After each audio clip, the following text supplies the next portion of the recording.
proper scent, you learned quickly that appearance, power, and rank mattered more than the heart beating inside your chest.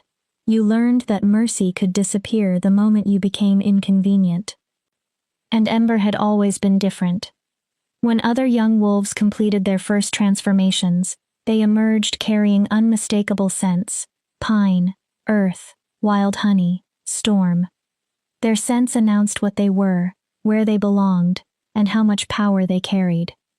Ember had emerged with nothing, no scent, no rank, only a small gray wolf with oversized eyes and a body that looked too frail beside the others. Broken, some wolves called her. Cursed, others whispered. Even Ember's own mother had turned away after seeing her transformed wolf. The shame in Alora's eyes had burned more deeply than any insult. Years later, Ember understood something far crueler. She had never been broken. She had simply been inconvenient, and inconvenient wolves were rarely shown mercy. They were removed. That truth had brought her to the execution circle. Silver chains bit into Ember's wrists as she knelt beneath the moon. Around her, the wolves of Moonshadow Pack moved closer. Their eyes reflected anticipation, certainty, bloodlust. They believed she was guilty. Guilty of betrayal. Guilty of weakness. Almost guilty merely for existing as an omega in a pack that worshipped strength. Ember closed her eyes. She had stopped fighting. She was ready for the end. Then everything became silent, not the peaceful silence that came before sleep, something heavier, something powerful enough to make every wolf stop in the middle of a step. Hackles rose. Not from aggression, from instinctive fear. Ember opened her eyes. A man stood at the edge of the execution circle, the Alpha King. His figure seemed carved from moonlight and shadow. He had made no sound. He hadn't needed to. Power radiated from him so strongly that even the elders and beta enforcers lowered their gazes. Everyone submitted, everyone except Ember. She couldn't make herself look away. His eyes found hers across the clearing. Something shifted inside her chest. Ancient, impossible, unmistakable. A single word seemed to rise from somewhere deeper than thought. Mine. The Alpha King tilted his head as he studied her. Ember should have been terrified, but she was already kneeling to die. One more impossibility hardly mattered. Then the king finally spoke. His voice was quiet and controlled. Release her. Ember's story had begun 23 years earlier, beneath the shadow of the Silver Pine Mountains, where Moonshadow Pack had ruled for generations. She had been born beneath a blood moon. The elders called it an omen, although none of them agreed on whether it promised fortune or disaster. Her mother, Alora, was a respectable mid-ranking wolf. Ember's father had died in a border skirmish before his daughter ever drew her first breath. She'll be strong, Alora had promised as she held the newborn Ember against her chest. She'll make us proud. But Ember eventually learned that pride inside Moonshadow Pack had to be earned through power, and power was the one thing she seemed destined never to have. Her early childhood had been ordinary. She ran through the forest with the other pups. She learned to hunt, fight, track, and survive. Back then, she even had friends. Kiera had possessed a bright laugh and a quick mind. Dorian often shared part of his kills whenever Ember returned from a hunt with too little food. Reese, the future Beta's son, trained beside her without complaint. For a while, Ember had believed she belonged. Everything changed when she turned 16. The entire pack gathered at the ceremonial grounds for the young wolves' first shifts. Ancient stones surrounded the clearing, each carrying traces of old magic. One after another, the young wolves transformed beneath the full moon. Kiera became a beautiful russet wolf. Alpha potential was visible in every movement of her powerful body. The pack howled approval. Dorian transformed into a massive gray wolf, whose beta strength was impossible to mistake. More celebratory howls filled the clearing. Then Ember's turn came. She felt fire racing through her veins. Her bones cracked and reshaped. Pain swallowed everything. And then, nothing. There was no overwhelming rush of power, no commanding instinct, no magnificent wolf. Only a small gray animal that barely reached the shoulders of the others. Worse, Ember had no scent. Every wolf possessed one. Scent revealed rank, strength, and even compatibility. Alphas often carried scents of thunder and iron. Betas smelled of rich soil and smoke. Even omegas normally carried softer scents such as wildflowers or honey, marking them as caretakers, nurturers, and the emotional heart of a pack. Ember smelled like nothing at all. Elder Moira approached Ember's transformed body slowly. Her nose twitched as she searched for any trace of identity or rank. None came. The clearing grew painfully quiet.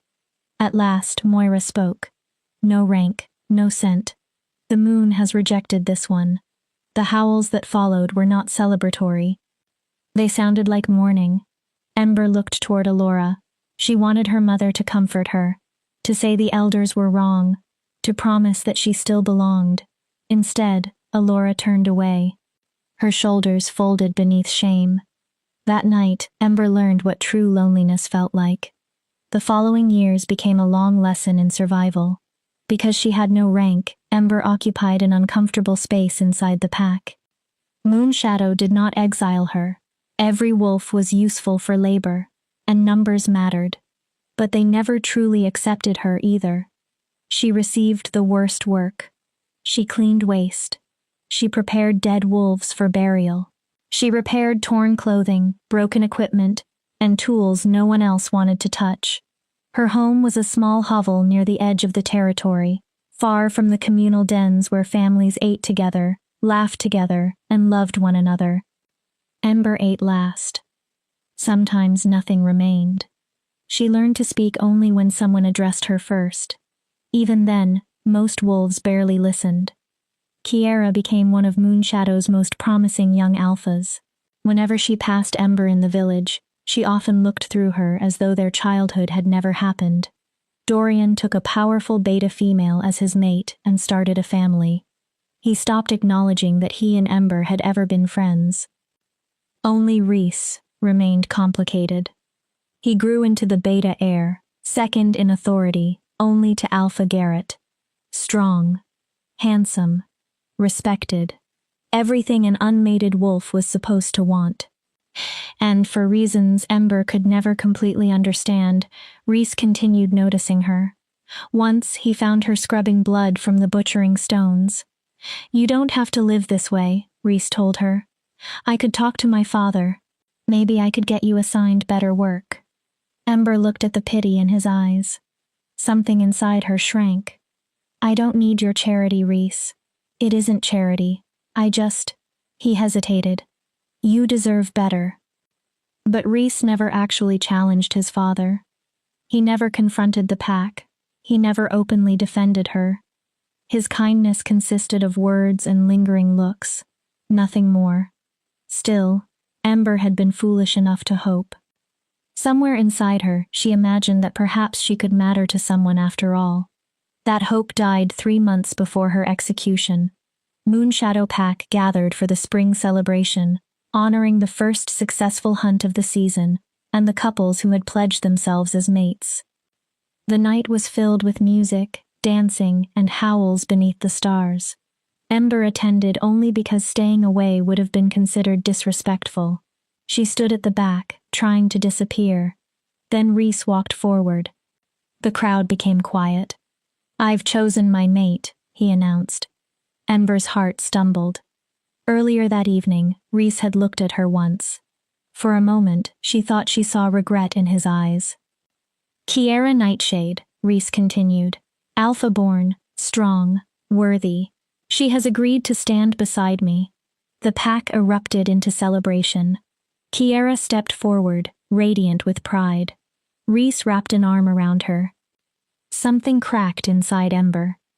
She turned, wanting only to escape before anyone noticed her reaction. Then someone grabbed her arm. Kiera. Her childhood friend smiled at her, but the smile was sharp. "Stay." Ember froze. You should see what happens when wolves who actually matter are chosen. Kiera, did you really think he would choose you? Kiera lowered her voice so only Ember could hear. A broken Omega with no scent, no rank, and no worth? Her smile widened. You've always been delusional, Ember. The words cut more deeply than claws. Then Rhys approached with one arm still around Kiera. He looked at Ember with an expression she couldn't read. Apology, perhaps. Or relief. You understand, don't you? Rhys said quietly. I have responsibilities. This pack needs strong leadership. I can't. He made a helpless gesture. I can't choose weakness. Ember understood. Perfectly. She ran. Behind her came laughter. Then whispers. Pathetic. Delusional. Broken Omega. She locked herself inside her hovel and did not emerge for 3 days. That should have been the worst of it. Humiliating. Heartbreaking. But survivable. Then the children began disappearing. The first was Mira, a 5-year-old pup from a mid-ranking family. She had been playing near Moonshadow's eastern border when she vanished. The pack searched for days. They found nothing except a piece of torn clothing near the river. Within a week, 2 more children disappeared. Both came from families that had recently risen in rank. Both vanished near the territory's edges. Fear spread quickly. Patrols doubled. Parents refused to let their children wander alone. Then the elders began speaking of curses, omens, the blood moon beneath which Ember had been born. During one pack meeting, Elder Moira said the trouble had begun after Ember came of age. Ember was forbidden to attend, but she listened from the shadows. The moon rejected her, Moira said. Perhaps she has brought darkness upon us all. The whispers became louder after that. Then, 2 weeks before Ember's execution, Rhys and Kiera's mating ceremony was interrupted. Alpha Garrett stepped before the gathered wolves. His face was grave. We have found evidence, he announced. These disappearances are not random attacks. Someone inside this pack is working with rogues beyond our borders. The pack erupted in anger and fear. Someone has betrayed us, Garrett continued, and we believe we know who. His eyes moved across the gathering, then stopped on Ember. The broken Omega, the wolf the moon had supposedly rejected, the one who lived alone, the one who never belonged. Ember felt the blood drain from her face. No, she whispered. I would never. Nobody listened. They searched her hovel. Beneath her sleeping mat, they found a torn piece of clothing belonging to one of the missing children. They found a map showing vulnerable places along Moonshadow's borders. They found a silver dagger, like those carried by rogues. Every piece of evidence had been planted. Every accusation was false. But truth mattered little when frightened wolves had already chosen someone to blame. That same night, they dragged Ember to the execution circle. Silver chains were wrapped around her wrists. The pack called for death, and Ember, exhausted after years of being rejected by wolves who had never wanted her, stopped resisting. She knelt. She was ready for everything to end. Then the Alpha King arrived. The silver chains fell away from Ember's wrists and struck the ground. For the first time, she saw the man who had ordered her release clearly. Cassian Shadowborn, Alpha King of every pack throughout the Northern Territories. He stood with the stillness of violence under perfect control. He was tall and broad-shouldered. Dark hair framed his face, touched with silver at the temples despite his relative youth. Scars crossed his exposed forearms, marks earned in battles he had survived. But Ember noticed his eyes most. Pale gold. Winter sunlight turned into flame. She wanted to look away. She couldn't. Alpha Garrett stepped forward and bowed. Your Majesty, we weren't expecting you. This is pack justice. The Omega betrayed us. She worked with rogues. She helped them take our children. Proof? Cassian's voice remained quiet. Garrett hesitated. We found evidence inside her dwelling. I asked for proof. Cassian's gaze remained on Ember. Not circumstances, not convenience, proof that she personally committed these crimes. Garrett faltered. Cassian continued. Anything found inside an unguarded dwelling could have been placed there by anyone with access. He tilted his head.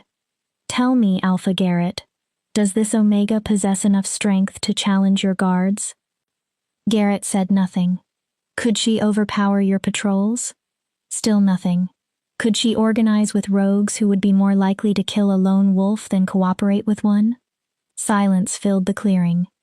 She's weak, Elder Moira finally said. Perhaps that is why the rogues used her. She would have been easy to manipulate. Then she would be a victim, Cassian replied, not a perpetrator. For the first time, he looked away from Ember. His gaze swept over Moonshadow Pack. You nearly executed one of your own, based on fear and evidence that could easily have been planted. His voice hardened. Is this what Moonshadow Pack considers justice? No one answered. Cassian entered the circle. Ember forgot how to breathe as he approached. Every movement carried controlled power. He stopped directly in front of her. She had to raise her head to meet his eyes. Stand. Ember obeyed. Her legs trembled from days without enough food and from silver poisoning. She swayed. Cassian caught her. His hand closed around her arm with unexpected gentleness. The instant his skin touched hers, the strange sensation returned. A pull, recognition, something deeper than thought. Mate. The word exploded through Ember's mind. Cassian's eyes widened slightly. He had felt it too. That made no sense. Alpha Kings did not mate with broken, scentless Omegas. The world did not work that way. Cassian slowly released her. His expression became impossible to read. Then he faced Alpha Garrett. This Omega is under my protection. Anyone who harms her answers to me. His voice carried through the clearing. It was both promise and threat. I will investigate these disappearances myself, and if I discover that this pack participated in a false accusation to hide the real culprit. Cassian stopped. He didn't need to finish. Fear appeared in Garrett's eyes. The Alpha bowed deeply. Of course, Your Majesty. Anything you require. Cassian looked at Ember once more. Something complicated moved behind his golden eyes. Come, you're leaving. Ember wanted to demand an explanation. She wanted to ask why he cared. Why her? But no words came. She simply followed.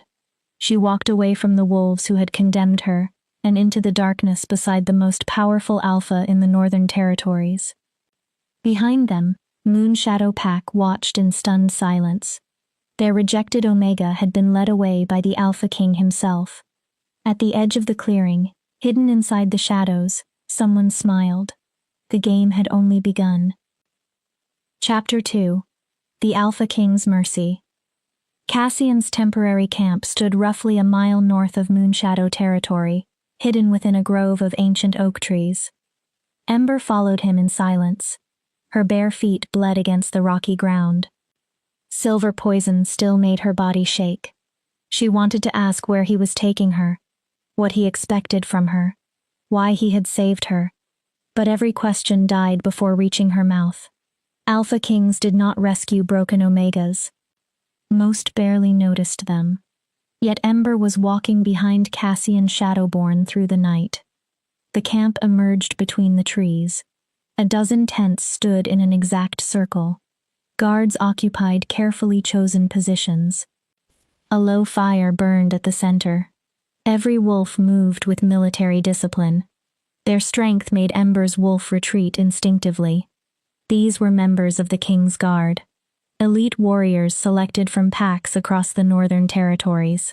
Powerful alphas and betas capable of tearing through ordinary rogues. Ember could barely remain in her shifted form for more than an hour. Now she stood among them. A massive beta approached Cassian. A scar ran along his jaw. Your Majesty, we heard the disturbance. Should we? Then he noticed Ember. Confusion crossed his expression. Who is this?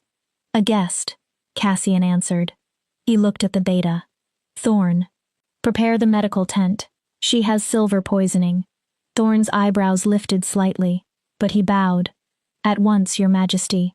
When Thorn left, Cassian turned toward Ember. Firelight sharpened the angles of his face, his cheekbones, his jaw.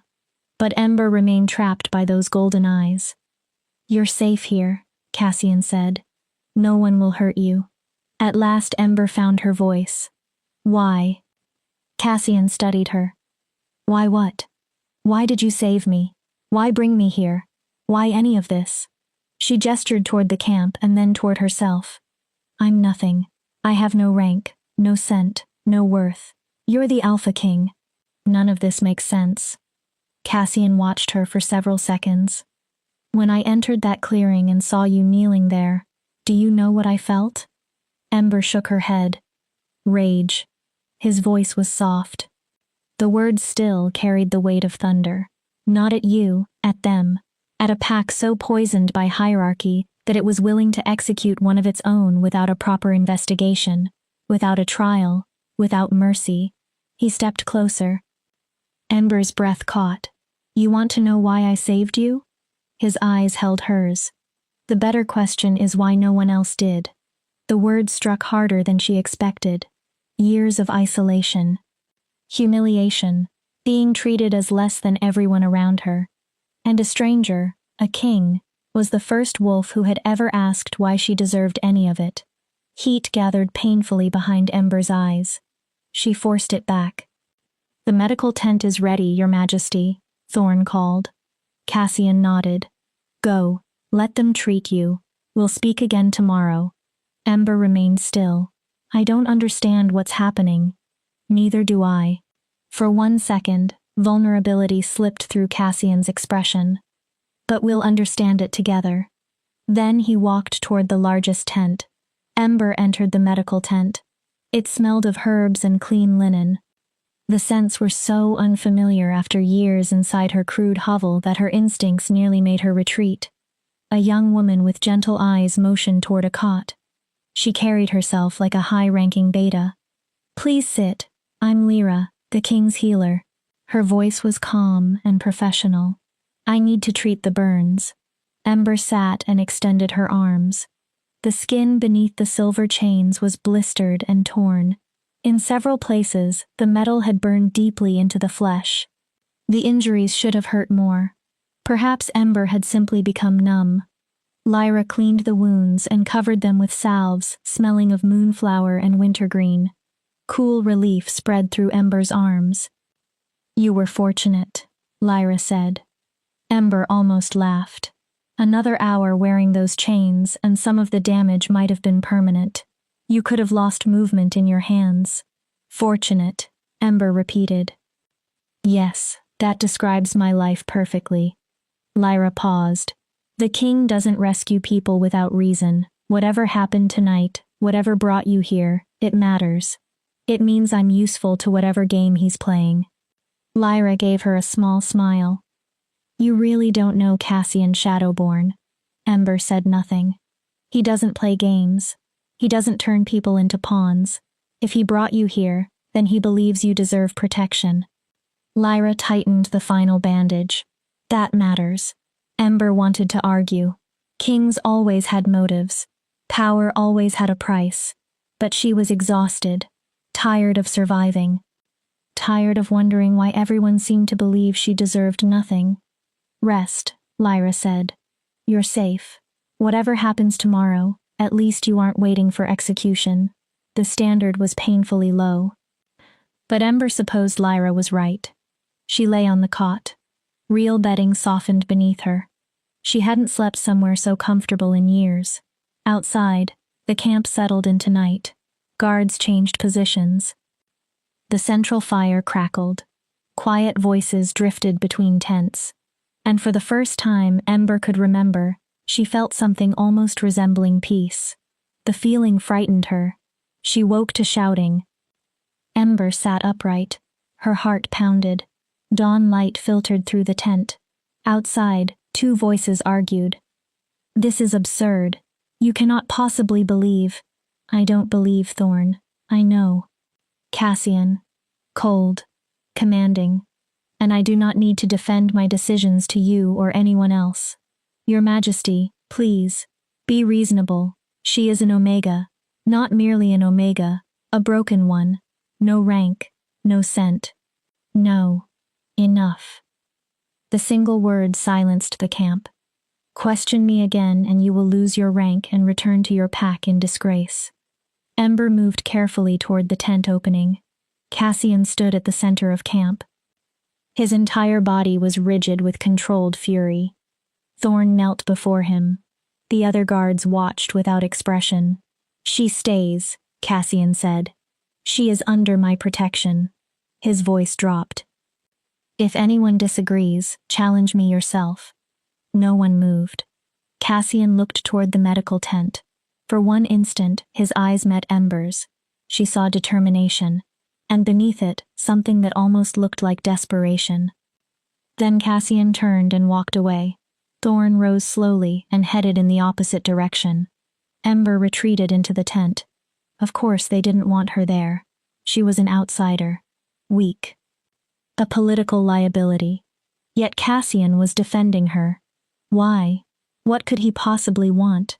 The bond inside her seemed to whisper an answer. Everything. Ember rejected the thought immediately. Mate bonds required compatibility, balance, mutual strength, mutual worth. She had none of those things. You're awake. Lyra entered carrying breakfast. Real bread. Cheese. Dried meat. Fresh water. Good. Eat. You need your strength back. Ember stared at the food. This is too much. It's breakfast. Lyra placed it beside her. King's orders. Everyone hates that I'm here. Lyra sat opposite her. I heard them. Thorn is protective of Cassian. He doesn't understand why the king would accept political complications for an Omega he doesn't know. He's not wrong. That doesn't make him right either. Lyra nodded toward the tray. Eat. Ember picked up the bread. Her fingers shook. The first bite was warm and soft. She had to fight the urge to devour everything immediately. Why is he doing this? Ember asked. There has to be a reason. Lyra hesitated. Can I ask you something personal? Ember nodded. When Cassian entered that execution circle, did you feel anything unusual? Warmth flared inside Ember's chest. She looked away. I don't know what you mean. I think you do. Lyra's voice stayed gentle. I've served Cassian for 5 years. I have never seen him behave this way. I have never seen him this unsettled. She paused. And the way he looks at you.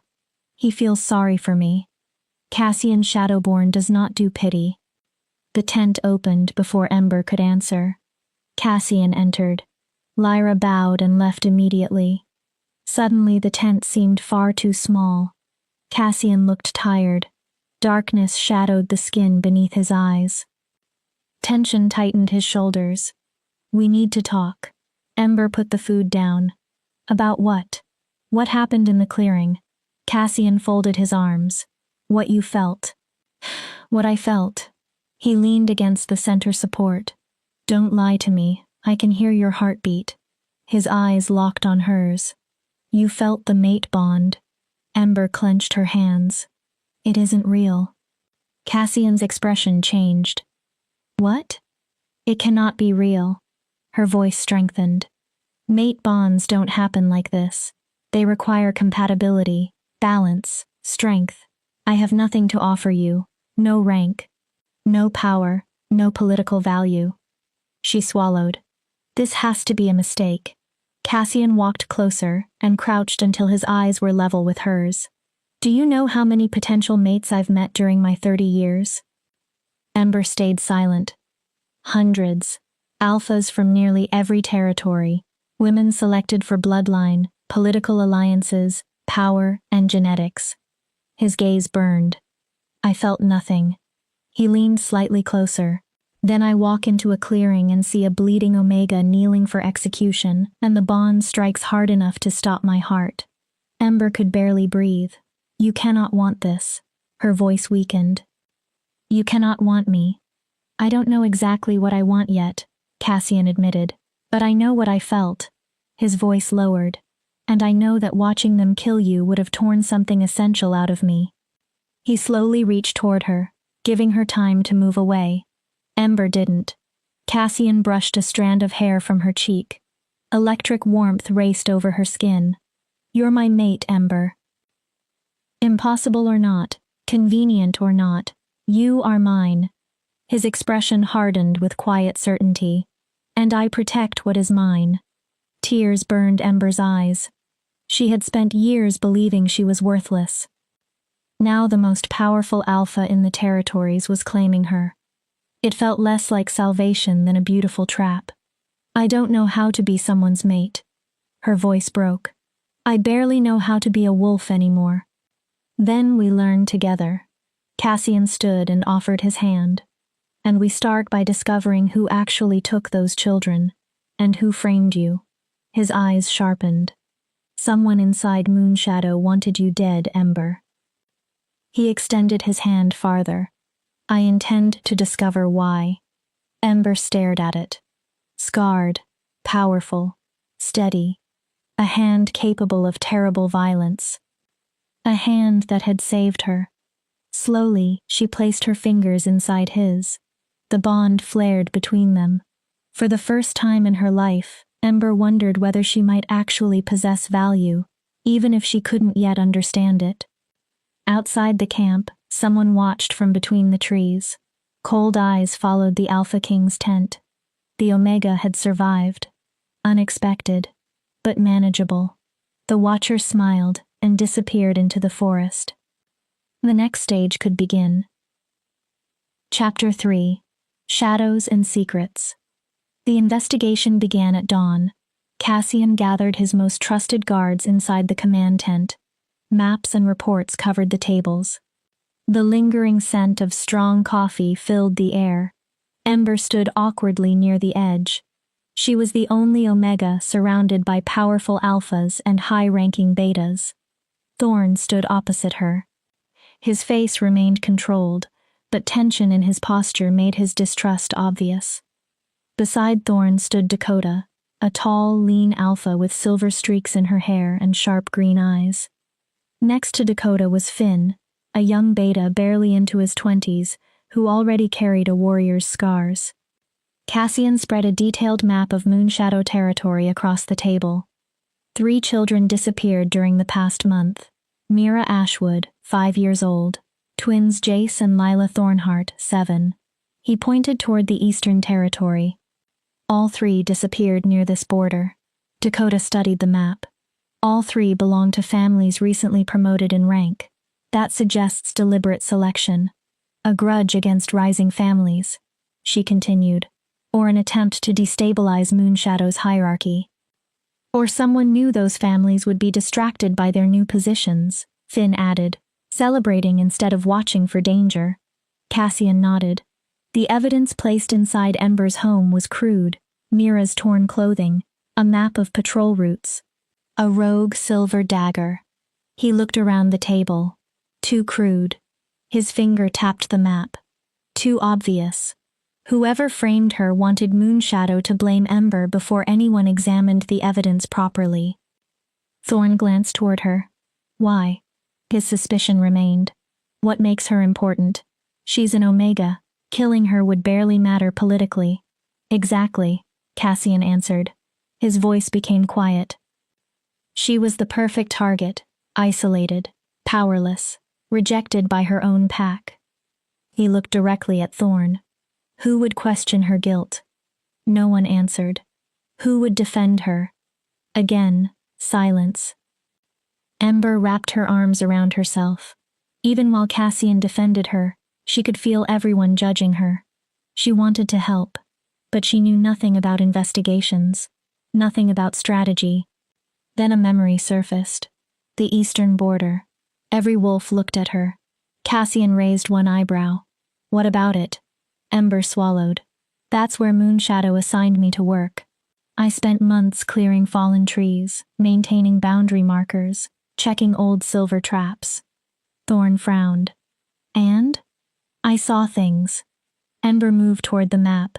She pointed to a dense section of forest. There's an old cave system here. The elders said it was unstable, so the pack stopped using it. Cassian leaned closer. Continue. About 2 months ago, I started seeing fresh tracks near the entrance. What kind? Wolf tracks, but strange ones, deeper than normal. Ember frowned as she remembered. As if whoever made them was carrying something heavy. Cassian looked at her sharply. Did you report this? A bitter laugh escaped Ember. To whom? She looked around the tent. I was the broken Omega. Nobody listened to me. She remembered the patrol guard's face. I tried telling a border patrol. Her throat tightened. They told me to stop inventing stories for attention and return to work. Dakota exchanged a look with Cassian. Those caves would be ideal for holding prisoners, deep enough that screaming wouldn't travel outside. Isolated enough to avoid accidental discovery. Finn looked at the map. And that's exactly where the map planted inside Ember's dwelling pointed.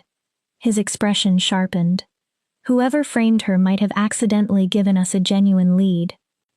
Or intentionally, Thorne said. Everyone looked toward him. It could be a trap. Cassian straightened. Then we approach it as one. His command voice took over. Dakota, Finn. Scout the caves. Do not engage anyone. Observe and return. He looked at Thorne. Investigate the families of all 3 missing children.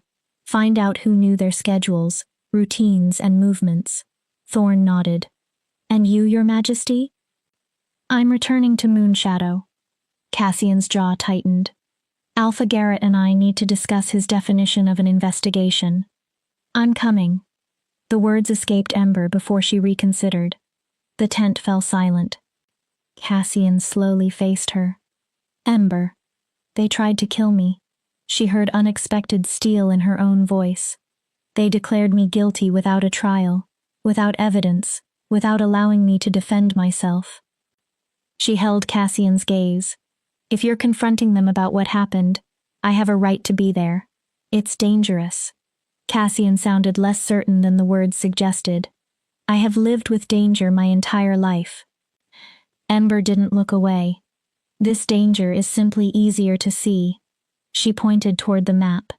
I know Moonshadow. I know its wolves and how they think. I may notice something an outsider wouldn't. Dakota cleared her throat. She's right, Your Majesty. An inside perspective could help. Thorne visibly wanted to object. Cassian silenced him with one raised hand. Fine. He looked at Ember. But you remain near me. No wandering away. No unnecessary risks. Understood. Good. Cassian addressed everyone. You have your assignments. We move within the hour. Those children have been missing long enough. His expression hardened. We bring them home. The guards left. Soon Ember stood alone with Cassian. He watched her carefully. You didn't need to volunteer. I know. You could remain here. You would be safe. Ember looked at him. Safe isn't the same thing as free. Her voice softened. And I'm tired of hiding. Cassian's expression changed. You are stronger than you think. I don't feel strong. Strength isn't only power. Cassian stepped closer. His scent surrounded her, pine and winter storms. Strength is surviving when everything around you wants you dead, then standing again anyway. He lifted one hand toward her face. You have been strong your entire life. His palm rested against her cheek. No one ever bothered to tell you. The mate bond hummed between them. Warm. Persistent. Ember felt her wolf stir. Not from fear. Not from submission. Recognition. Longing. Cassian. She didn't know what she meant to say. He brushed his thumb over her cheek. I know you don't trust this. His voice softened. You don't trust me. You probably don't even trust yourself yet. He paused. But I need you to understand one thing. What? I will not allow anyone to hurt you again. His eyes grew fierce. Not Moonshadow. Not whoever framed you. Not even your own belief that you deserve less. His touch lingered. You're mine now. Then his voice dropped. And I protect what is mine. Before Ember could answer, Cassian stepped away. Get ready. We leave soon. He reached the tent entrance and stopped. Ember? Yes? Thank you for telling us about the caves. His expression became serious. You may have just saved those children. Then he disappeared outside. Ember stood alone. Her heart raced. The most powerful Alpha in the Northern Territories had called her his. And slowly, impossibly, Ember was starting to believe he meant it. They traveled back toward Moonshadow on foot. Cassian moved through the forest effortlessly. Ember's weakened body struggled with every mile, but she refused to complain. At the border, 3 Beta Patrol wolves intercepted them. All 3 stiffened when they recognized Cassian. Then their faces changed again when they saw Ember walking beside him. Your Majesty. The patrol leader bowed so low his forehead almost touched the ground. We weren't informed. Alpha Garrett didn't know. I do not require permission to enter territory under my authority. Cassian's voice was cold. Take me to your Alpha. The wolves obeyed immediately. As Ember entered the village, people emerged from homes and workplaces to stare. The rejected Omega had returned from her execution alive. More shocking, she walked beside the Alpha King. Whispers followed her. How is she alive? The king saved her. Why? Maybe she really worked with the rogues. Maybe she seduced him. An Omega seducing the Alpha King? Ridiculous. Each whisper cut like a familiar knife. Ember kept walking. Back straight. Eyes forward. Then Cassian took her hand. His fingers intertwined with hers. The whispers stopped. Immediately. Alpha Garrett waited outside his lodge. This is unexpected, Your Majesty. He bowed. If you had sent notice, we would have prepared. I'm not here for a welcome. Cassian stepped toward him. I'm here because you nearly executed an Omega without conducting a real investigation. Garrett's jaw tightened. With respect, this is an internal pack matter. It stopped being internal when you made yourself judge, jury, and executioner. Cassian's voice grew dangerous. 3 children are missing. You found convenient evidence implicating the most vulnerable wolf under your authority. Instead of examining alternatives, you moved straight to execution. His eyes narrowed. Why? The evidence was clear. The evidence was planted. Garrett stiffened. Cassian released Ember's hand. His dominance spread through the area. Wolves nearby lowered their heads instinctively. So I will ask you again. Cassian moved closer. Why were you so eager to blame her? Garrett tried to answer. Then his shoulders lowered. The pack was afraid. He swallowed. Angry. They needed someone to blame, someone to punish. His gaze shifted toward Ember. The Omega was convenient. Ember stared at him. Convenient? Her voice shook with fury. You were going to kill me because it was convenient? You have no rank, Garrett snapped. His control broke. No influential family, no allies who would demand vengeance or create political problems. He lifted his chin. Yes, you were convenient. Then he added, leaders sometimes make difficult choices for the greater good. Cassian moved so quickly Ember barely saw him. One moment he stood beside her. The next, Garrett was pinned against the lodge wall with Cassian's hand around his throat. The greater good? Cassian's voice became terrifyingly soft. Does not include murdering innocent wolves to calm a frightened mob. Garrett struggled for air. You are Alpha of Moonshadow. Your duty is to protect every member. Cassian tightened his grip. Not only the powerful. His eyes flashed. Not only the convenient. All of them. Your Majesty. Please. Cassian released him. Garrett stumbled. You are fortunate I do not remove your title now. Cassian looked at him with disgust. The only reason you remain Alpha is because Moonshadow requires leadership while those children are missing. He turned toward Ember. Show me the caves. Ember nodded. As she turned, she noticed someone near the side entrance. Kiera. Her former friend stared at Ember. Something strange showed in her eyes. Fear? Guilt? Before Ember could decide, Kiera disappeared into the lodge. Ember? Cassian's voice pulled her back. Are you all right? Yes. She lied. Let's go. As they headed toward the eastern border, Ember couldn't escape one thought. Someone inside Moonshadow wanted the children gone.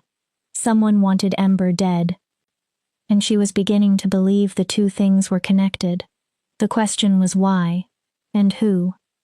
Chapter 4. The Cave of Truths. Moonshadow's eastern border was a place of deep shadows. Ancient trees crowded together so tightly that very little sunlight touched the ground. Ember had spent countless hours there during years of unwanted labor. Now she returned with the Alpha King beside her and armed guards surrounding them. Everything felt different. Perhaps the forest had not changed. Perhaps Ember had. How much farther? Cassian asked. Beyond that ridge. Ember pointed toward a rocky rise covered in moss and vines. The entrance is behind an old rockfall. Most wolves don't know the cave system exists anymore. Dakota and Finn had already completed their reconnaissance. The signs confirmed Ember's suspicion. Fresh tracks. Disturbed vegetation. And the faint scent of frightened young wolves. The children had been there. Maybe they still were. Cassian ordered the guards to form a perimeter. Then he looked at Ember. You remain here with 2 guards while we enter. No. Cassian frowned. Ember. The children know me. She stepped closer. I used to help at the nursery before they decided I wasn't useful there. Pain flickered through her expression, but she continued. If those children are frightened or injured, they may respond to someone familiar more easily than armed strangers. Cassian's protective instinct clearly fought with the logic of her argument. Dakota emerged from the trees. She has a point. Cassian looked at her. Traumatized children often shut down around aggressive energy, and Omega might calm them. Cassian exhaled. Fine. His gaze returned to Ember. But you remain behind me.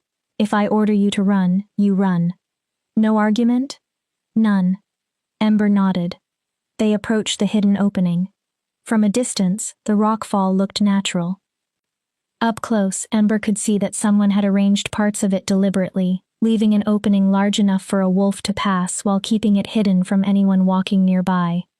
The smell struck as soon as they entered. Fear. Waste. Sickness. And beneath everything, the sweet, heavy smell of sedating herbs. Someone had drugged the children. A low growl came from Cassian. His eyes brightened with his wolf's golden glow. His canines lengthened. The tunnel descended steeply. Dark stone closed around them. Ember's breathing accelerated, but Cassian remained directly ahead of her. Solid, controlled, protective. They entered a larger cavern. Ember stopped. 3 small figures huddled against the wall. Silver-coated chains bound their wrists and ankles. Burns covered their skin. Mira lay unconscious. Her breathing was shallow. Jace and Lila were awake, but their eyes were unfocused from drugs. Gods, Finn whispered. Cassian approached slowly. His partial shift receded so he would appear less threatening. You're safe, he told them. We're taking you home. The twins recoiled. They whimpered. Wait! Ember moved around Cassian. She kept her steps slow. Jace? Lila? Their eyes moved toward her. It's Ember. She crouched. Do you remember me? I used to tell you stories in the nursery about the moon goddess and the first wolves. Jace blinked. Recognition appeared slowly. Ember? Yes. She smiled despite the pain inside her. I'm here. Lila began crying. Mama. I know, sweetheart. Ember knelt beside them. We're taking you back to her. Her healing wrists accidentally brushed the silver chains. Pain burned through her arms. She ignored it. We need to remove these first. Can you both stay brave a little longer? Dakota pulled on silver-resistant gloves and began unlocking the chains. Lyra, who had accompanied the group to provide medical care, examined Mira. She has been heavily sedated. Anger tightened the healer's voice. Dehydrated too, malnourished. She needs to return to camp immediately. Cassian's fury seemed to fill the cavern. Still, his voice remained gentle when he gave orders. Finn, carry Mira. Dakota, help the twins. He looked around the cave. We leave now. As the guards lifted the children, Ember noticed markings on the stone wall. Scratches. Not random scratches. Deliberate carvings. She stepped closer. Numbers. Dates. Names. Not only the 3 children they had found. Many more. Names stretched back almost 2 years. Cassian. Her voice shook. You need to see this. He appeared beside her. His eyes moved across the wall. Confusion became horror, then something much colder. This didn't begin this month, he said. Ember continued reading. These are Omegas.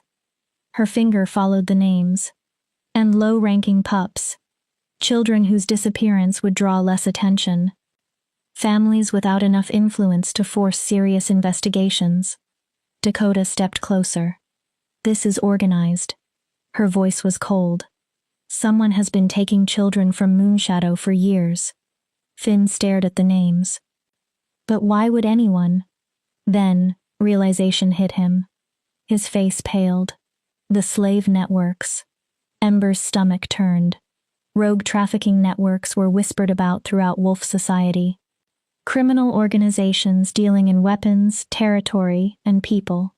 Omegas were particularly valuable because many could not defend themselves effectively. Children were worth even more. Easier to transport, easier to control, easier to break. We return to Moonshadow, Cassian said.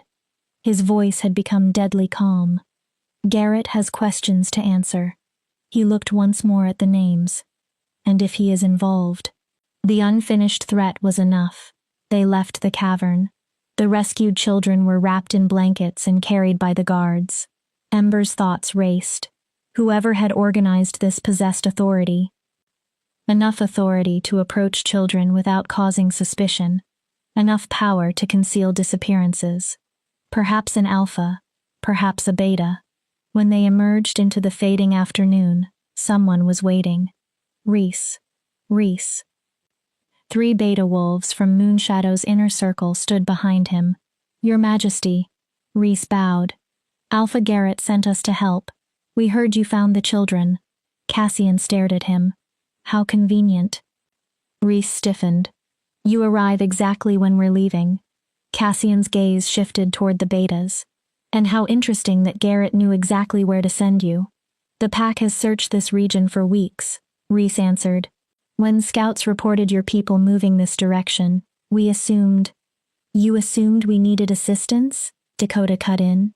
Her green eyes narrowed. Or you needed to make sure certain evidence never returned to the village? The wolves behind Reese moved uneasily. Hands drifted toward weapons. Cassian growled. Low. Warning. I wouldn't. Every beta froze. My guards outnumber you, outrank you, and currently possess less patience than I do. We didn't come to fight, Reese said quickly. He raised both hands. We came to help. Those pups belong to our pack. We want them safe. Excellent. Cassian smiled. The expression frightened Ember more than anger. Then you won't object to accompanying us back to Alpha Garrett so we can discuss how children disappeared for 2 years without Moonshadow leadership noticing. Reese paled. 2 years? Cassian stepped closer. That cave contains names and dates proving children have been systematically taken for 2 years. His dominance increased. So you will come with us. Cassian's gaze hardened. You will answer every question honestly. A pause. Or I will assume you participated. Reese's face changed from shock to fear. Then resignation. I didn't know. His voice became quiet. I swear on my wolf. I knew about the 3 recent disappearances. I thought it was a new threat. Dakota finished the thought. Not evidence of a conspiracy. Reese nodded.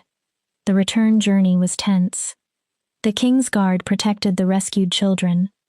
Reese and his betas walked under observation, though no one formally called them prisoners. Ember stayed beside Cassian. How could nobody notice? She finally asked.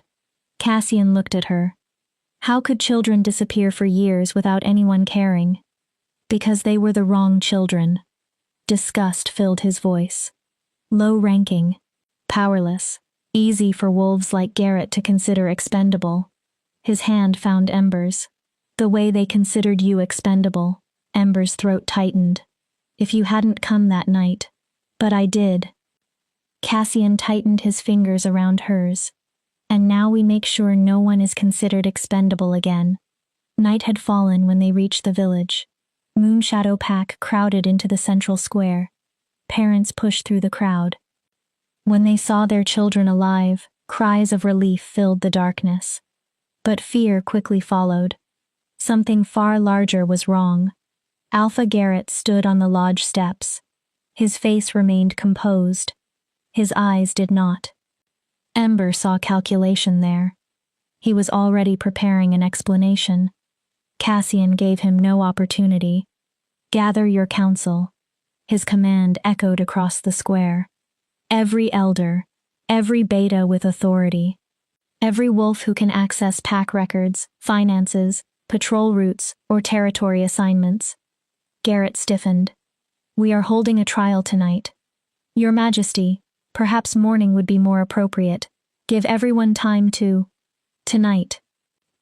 One word ended the argument. Every delay gives the guilty wolves time to destroy evidence or escape. Cassian's gaze swept across Moonshadow. And if anyone runs, I will personally hunt them down and return them in chains. Garrett bowed reluctantly. As you command.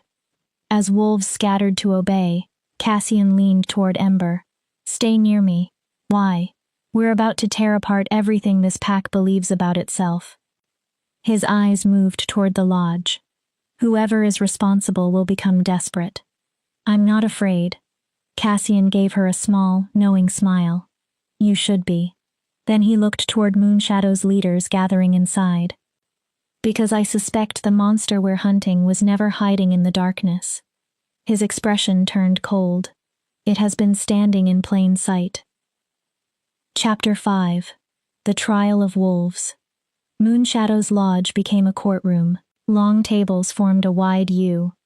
Alpha Garrett sat near the center with 5 elders beside him. 10 members of the Beta Council occupied the remaining seats. At the head of the room, Cassian sat on the ceremonial platform like a judge. Ember stood beside him. Every wolf watched her. The broken Omega they had expected to execute now stood at the Alpha King's right hand. Her presence challenged nearly every rule Moonshadow valued. Cassian allowed the murmuring to continue for several seconds. Then he spoke. We begin with facts. Silence followed. 3 children disappeared during the past month. He looked toward the council. Evidence was planted inside Ember's home. That evidence resulted in a false accusation and almost resulted in her execution. Several wolves shifted uneasily. Today we found those 3 children alive inside caves near your eastern border. A few relieved breaths moved through the room. Cassian continued. Those caves also contain evidence connected to more than 20 kidnappings during the past 2 years. The room erupted. Impossible. 2 years? We would have noticed. A growl from Cassian stopped everyone. You did not notice. His voice hardened. Or you chose not to notice. He leaned forward. Children under your protection were kidnapped, drugged, chained, and hidden, while your leadership focused its energy on killing an innocent Omega, because that was easier than finding the truth. Elder Moira leaned forward. If what you're saying is true, Cassian's gaze sharpened. I'm not saying I accept it yet, but if it is true, then whoever concealed these crimes possessed significant access. She looked around the council. This cannot be ordinary rogue activity. No, Dakota said from the doorway. This was internal. Finn nodded. The question is who possessed authority, access, and motive. And who profited, Dakota added. Slowly, the room's attention moved toward Garrett. His face went blank. Too blank. You cannot seriously believe I would harm children from my own pack. Cassian's voice remained soft. Why not? Garrett stared at him. You were willing to kill Ember without conducting a legitimate investigation. Cassian leaned back. You already demonstrated that fear can matter more to you than justice. His golden gaze did not move. Why should anyone assume trafficking children is beyond your moral limits? Because I am the Alpha. Garrett struck the table. This pack is everything to me. The pack? Thorn stepped forward. He carried a rolled parchment, or its reputation. He opened the document. The records recovered from the cave show that nearly every child taken before this month was either an Omega or low ranking. His voice sharpened. Children whose families could not create political problems. He spread another sheet across the table. Names, dates, amounts of gold. The lodge became silent. These are payment records. Thorn looked at Garrett. 23 children across 2 years. His finger moved along the entries. Each child sold to rogue networks. Gasps spread across the room. The payments were large enough to noticeably increase pack funds. Thorn's eyes remained on Garrett. Funds under your authority. Garrett's face lost color. I have never seen those records. His voice shook. Someone is framing me just as they framed Ember. These ledgers weren't placed conveniently in your house, Dakota said. They were hidden inside a concealed compartment in the caves. She pointed at the handwriting. And portions appear consistent with official Moonshadow documentation.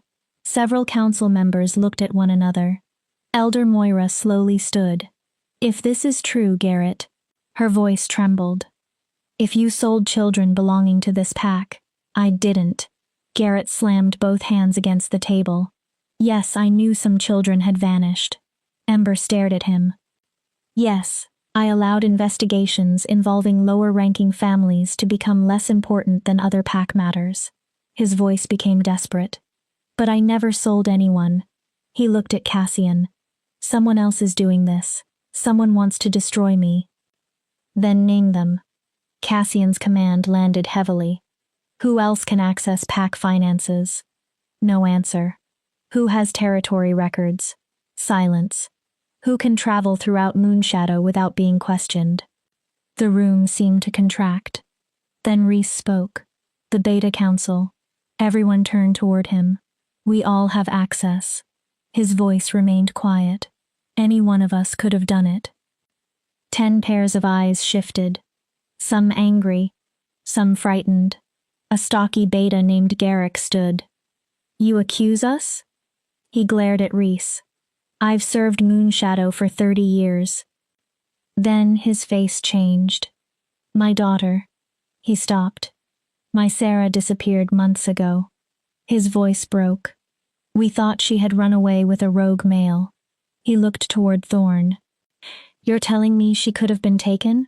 Thorn checked the ledger. His expression became grim. Sarah Ironhide. Garrick stopped breathing. 15 years old. Low-ranking Omega. Thorn swallowed. Taken 7 months ago. His eyes lifted. Sold for 200 gold pieces to a rogue organization in the Western Territories. Garrick howled. The sound shook the lodge. He lunged across the table at Garrett. 2 council members restrained him. You sold my daughter. I didn't. My child. Garrick fought against the wolves holding him. She was 15. I swear I didn't know. Garrett stumbled backward. Cassian raised one hand. His dominance forced silence. Someone here is responsible. He looked around the room. The ledgers established that. His attention shifted to Garrett. But Garrett is correct about one thing. Several wolves stiffened. One wolf could not maintain an operation like this alone. Cassian stood. Someone identified targets. He slowly walked across the platform. Someone carried out kidnappings. Another step. Someone handled transactions with rogues. His eyes moved from face to face. And someone concealed the evidence. Fear entered the room. Cassian stopped. Every council member will submit to questioning. A few wolves protested. Your movements during the past 2 years will be verified. Your personal finances will be inspected. He looked at the doors. If anyone refuses, hides records, or attempts to leave Moonshadow territory, I will treat that wolf as guilty until proven otherwise. One elder stood angrily. You cannot strip us of our rights. Cassian's eyes went cold. You surrendered your claim to comfort when children were sold beneath your watch. His voice dropped. Be grateful I am investigating before executing. Ember had remained silent. Something about the ledger bothered her. She reached toward it. May I? Cassian nodded. She spread the parchment before herself. Names, dates, gold amounts. Then Ember saw a pattern. The disappearances increased. Dakota moved closer. Ember traced the dates. During the first year, only 4 children disappeared. At least 3 months separated each case. Her finger moved lower. But 19 were taken during the most recent 6 months. Desperation, Dakota said. Or demand, Finn added. Maybe both. Ember continued studying the list. And look at the final 3. She pointed. Mira, Jace, Lila. Cassian leaned toward her. All 3 belonged to families that recently gained rank. The earlier victims were deliberately low profile, Ember said. The last 3 weren't. Cassian understood. They were meant to attract attention. Or create chaos, Ember replied. Her thoughts moved faster. When children from powerful families vanish, everyone responds. Patrols double. Parents demand investigations. Leadership panics. Thorne nodded slowly. And while everyone watches the new cases, nobody reopens the old ones. Dakota's expression hardened. A distraction. Finn frowned. For what? Ember returned to the ledger. Then she saw a note written in different ink, added after the earlier entries. She read it quietly. Final shipment before termination. Close operation. Eliminate evidence. Cold spread through her. They planned to stop. Cassian looked at her. But first they needed one final crisis. Ember's breathing changed. Suddenly she understood. Me. The room became silent. The evidence inside my hovel. She looked at Cassian. The rushed accusation. The immediate execution. Her eyes widened. They needed me dead before anyone began asking serious questions. Cassian's jaw tightened. I wasn't merely convenient. Ember remembered the eastern border. I was evidence. Why? Cassian asked. Ember closed her eyes briefly. I worked near those caves for months. She opened them. I noticed tracks. Disturbed ground. I tried reporting it. Her voice weakened. What if someone realized I had seen more than I understood? Dakota's face darkened. An Omega nobody listens to is harmless. She looked toward the council. Until she starts noticing the right things. Rhys had been quiet. Now his face changed. Kiera. Ember turned. Rhys looked sick. She was one of the wolves who found the evidence in Ember's hovel. His voice tightened. She brought it directly to my father. Ember's heart stopped for a second. And she pushed harder than anyone for an immediate execution. Cassian stood. Where is she? Rhys looked around the lodge. Panic entered his eyes. She was supposed to attend the trial. He searched the room. I haven't seen her. The doors crashed open. Lyra stumbled inside. Blood ran from a wound along her temple. Your Majesty. Cassian was moving before she finished. The children. Lyra struggled for breath. Someone attacked the medical tent. Everyone ran. They found chaos outside. 2 guards lay unconscious. Silver chains covered the ground. The rescued children were gone. Again. No. Ember stared at the empty cots. No, no, no. Dakota crouched outside. Tracks. Cassian joined her. 2 wolves, carrying weight, heading west. A roar tore from Cassian. Thorn! Half the guard seals the eastern border. He turned. Dakota. Finn. With me. Then he faced Garrick. You want justice for your daughter? The grieving Beta nodded. Help me stop this now. Cassian turned toward Ember. You remain here. No. Ember. They're heading west. She interrupted him. Toward the abandoned silver mines. Cassian looked sharply at her. There are tunnels beneath them. More than a dozen exits. Her voice became urgent. If they reach those mines, you may never find them. How do you know? Because I worked there too. A bitter memory crossed her face. Before Moonshadow decided I was too weak even for mining. She stepped toward Cassian. I know those tunnels better than anyone. His protective instinct fought across his face. Ember did not move. You need me. Finally, Cassian nodded. Stay near me. I will. Stay safe. I'll try. If I tell you to run, I run. A tiny smile touched Ember's mouth. Now let's bring those children back. They disappeared into the night. Behind them, almost invisible against one tent pole, hung a small piece of fur. Russet. Alpha fur. Kiera's. The monster had never merely hidden among Moonshadow. Moonshadow had celebrated her. Chapter 6. The Mines of Betrayal. The western edge of Moonshadow territory was scarred by abandoned industry. Decades earlier, silver mines had brought enormous wealth to the pack. The veins had run dry 20 years before Ember's birth. Now collapsed shafts and decaying structures covered the ground. Beneath them stretched miles of tunnels.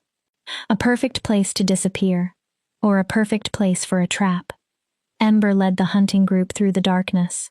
Her years of unwanted labor suddenly mattered. She knew where the unstable ground lay, where old shafts could collapse, which paths connected to hidden entrances. Cassian followed close behind.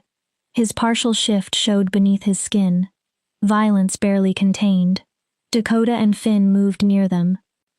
Garrick came with 3 council wolves whose horror and grief had convinced Cassian they were not part of the operation. The main entrance is ahead. Ember pointed at a black opening in the hillside. Old support beams leaned like broken bones. There are at least 8 other usable exits. Cassian looked into the darkness. They know we're coming. Dakota nodded. They probably heard us long before we reached this place. This is a trap, Cassian said. Then we enter carefully. Dakota turned toward Finn. Take Garrick and circle north. Seal the northern exits. We'll push them east if they run. Those tunnels are unstable, so escape options are limited. Finn nodded. He and the others vanished into the dark. Cassian turned toward Ember. He touched her face. The gentleness of the gesture clashed with the predator inside his eyes. Last chance. Ember already knew what he would say. You stay here and guard the entrance, and allow you to enter tunnels you've never seen while hunting wolves desperate enough to kidnap children twice. Ember covered his hand. No. Cassian looked at her. We do this together. The mate bond warmed between them. Something changed in Cassian's face. Not defeat. Trust. Together. He lowered his hand. But you remain between Dakota and me. They entered. The darkness became absolute. Only faintly glowing cave fungi offered light. The smell of earth and decay surrounded them. Old silver still lingered in the rock. Not enough to kill them, but enough to make every wolf instinct scream caution. Then Ember heard something. Footsteps. Whispering. A child whimpering. This way. She led them down a narrow side passage. The tunnel sloped deeper. Soon they were forced into single file. Ember's heart hammered. The walls pressed too close. Silver filled the air. Every instinct warned her to escape. But the children were somewhere ahead. They entered another chamber. Ember froze. The place had been turned into a prison. Silver chains hung from walls. Cages lined one side. At the center of the chamber lay Mira, Jace, and Lila, bound, gagged, terrified. But it was the wolves standing above them who shattered Ember's understanding of everything. Kiera, beautiful Kiera, russet-haired, alpha-born, and beside her stood Rhys. His expression contained none of the uncertainty or kindness Ember remembered, only cold calculation. No, Ember's voice barely existed. Rhys? She stared at him. You were with us. You helped us. Rhys smiled faintly. I delayed you. Ember's blood turned cold. That gave Kiera enough time to bring the children here and prepare this meeting. He shook his head. You always were too trusting, Ember. His tone became cruel, too desperately hopeful. Cassian growled. You. His fury filled the chamber. You're responsible. Responsible? Kiera smiled. Nothing remained of the childhood girl Ember remembered. We're intermediaries, Your Majesty. Her eyes glittered. The operation is far larger than Moonshadow. Cassian understood. The rogue networks. Exactly. You supplied them with children. Product, Kiera corrected. Ember felt physically sick. Kiera continued. You noble wolves talk about honor, protection, justice. She shrugged. Real power is about control and resources. Her gaze moved toward the children. Young wolves are valuable resources. They can be trained, broken, resold. Ember stared at her. You were my friend. Kiera laughed. The sound echoed against stone. Friend? She looked genuinely amused. I was never your friend. Ember flinched despite herself. You were useful. Kiera stepped closer. Standing next to you made everyone else look stronger. Her smile sharpened. The pathetic Omega, the broken girl, the wolf everyone could compare themselves against and feel superior. Ember's stomach twisted. Then you started working near the eastern caves. Kiera's expression changed. You noticed tracks. Disturbed areas. You began asking questions. Ember understood. So you framed me. 2 problems solved at once. Kiera nodded. A convenient suspect and a potential witness removed together. And when my execution failed, we adapted. Rhys took a step forward.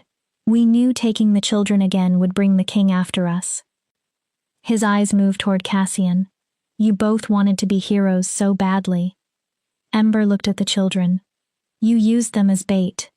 Cassian's voice was almost frighteningly calm. You traumatized those pups again merely to lure us here. Kiera shrugged. They're low-ranking. Garrick was not there to hear it. Perhaps that was fortunate. They would have been sold eventually. Kiera smiled. At least now they're useful. Dakota attacked. She moved faster than Ember could follow. Her claws extended toward Kiera. At the same instant, hidden wolves poured from alcoves around the chamber. Rogues. At least 12. The trap closed. Cassian fully shifted. Power exploded through the room. He crashed into the first attacker. Bone and flesh gave way beneath his strength. Dakota fought beside him. Precise. Lethal. But rogues continued emerging from side tunnels. Then Ember saw Rhys. He was moving toward the children, a silver dagger in his hand. She understood instantly. They were going to kill the pups, destroy the last witnesses, eliminate the evidence. No. Something inside Ember changed. Not broke. Changed. Every insult she had endured, every year of being called weak, every humiliation, every rejection, every moment of helplessness, all of it became one purpose. Protect them. Ember ran. She slammed into Rhys with everything she had. The impact sent both of them across the stone floor. Shock flashed across Rhys's face. The broken Omega had attacked him. Ember, what are you? He tried throwing her away. She held on. Desperation gave her strength she had never known. Her teeth found his throat, not deeply enough to kill him. Enough to draw blood. Enough to make him scream. Stay away from them. Her voice barely sounded human. Rhys struck her. Ember flew into the wall. Pain exploded through her ribs. Something cracked. She forced herself upright, then stood between Rhys and the children. You stupid Omega. Blood covered his throat.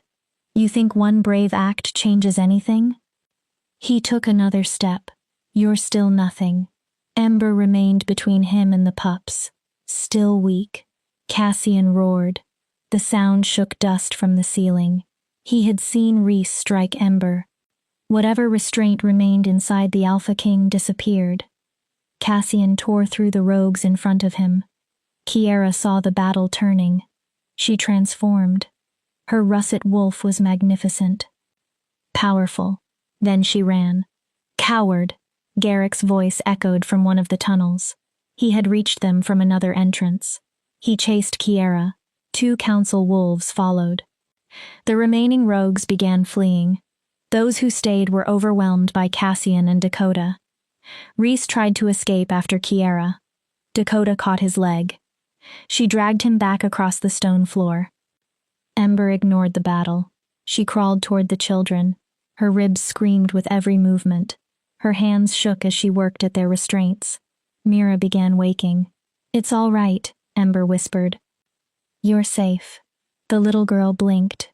Ember? I'm here. Cassian appeared beside them. He shifted back enough to use his hands. You're hurt. I'm fine. Your ribs are broken. I'm fine. Cassian looked at her.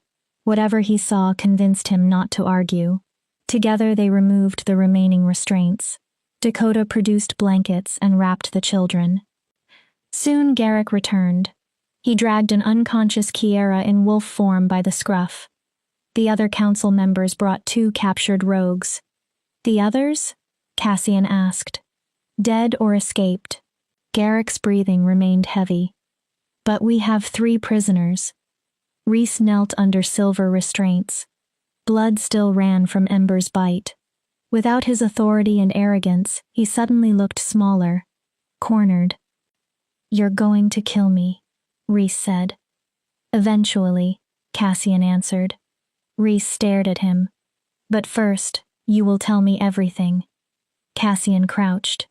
Names, contacts, locations.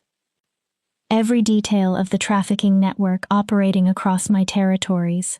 His eyes hardened. You will help me destroy it. And if I refuse? Cassian smiled. Ember had never seen anything so terrifying. I give you to Garrick. The grieving father smiled as well. All teeth. He has been waiting patiently to meet the wolves who sold his daughter. Cassian straightened. I suspect that patience is ending. Rhys went pale. I want protection. Dakota laughed coldly. You still think you can negotiate? I can provide names. Rhys looked desperately toward Cassian. Safe houses. Operations. But I want immunity.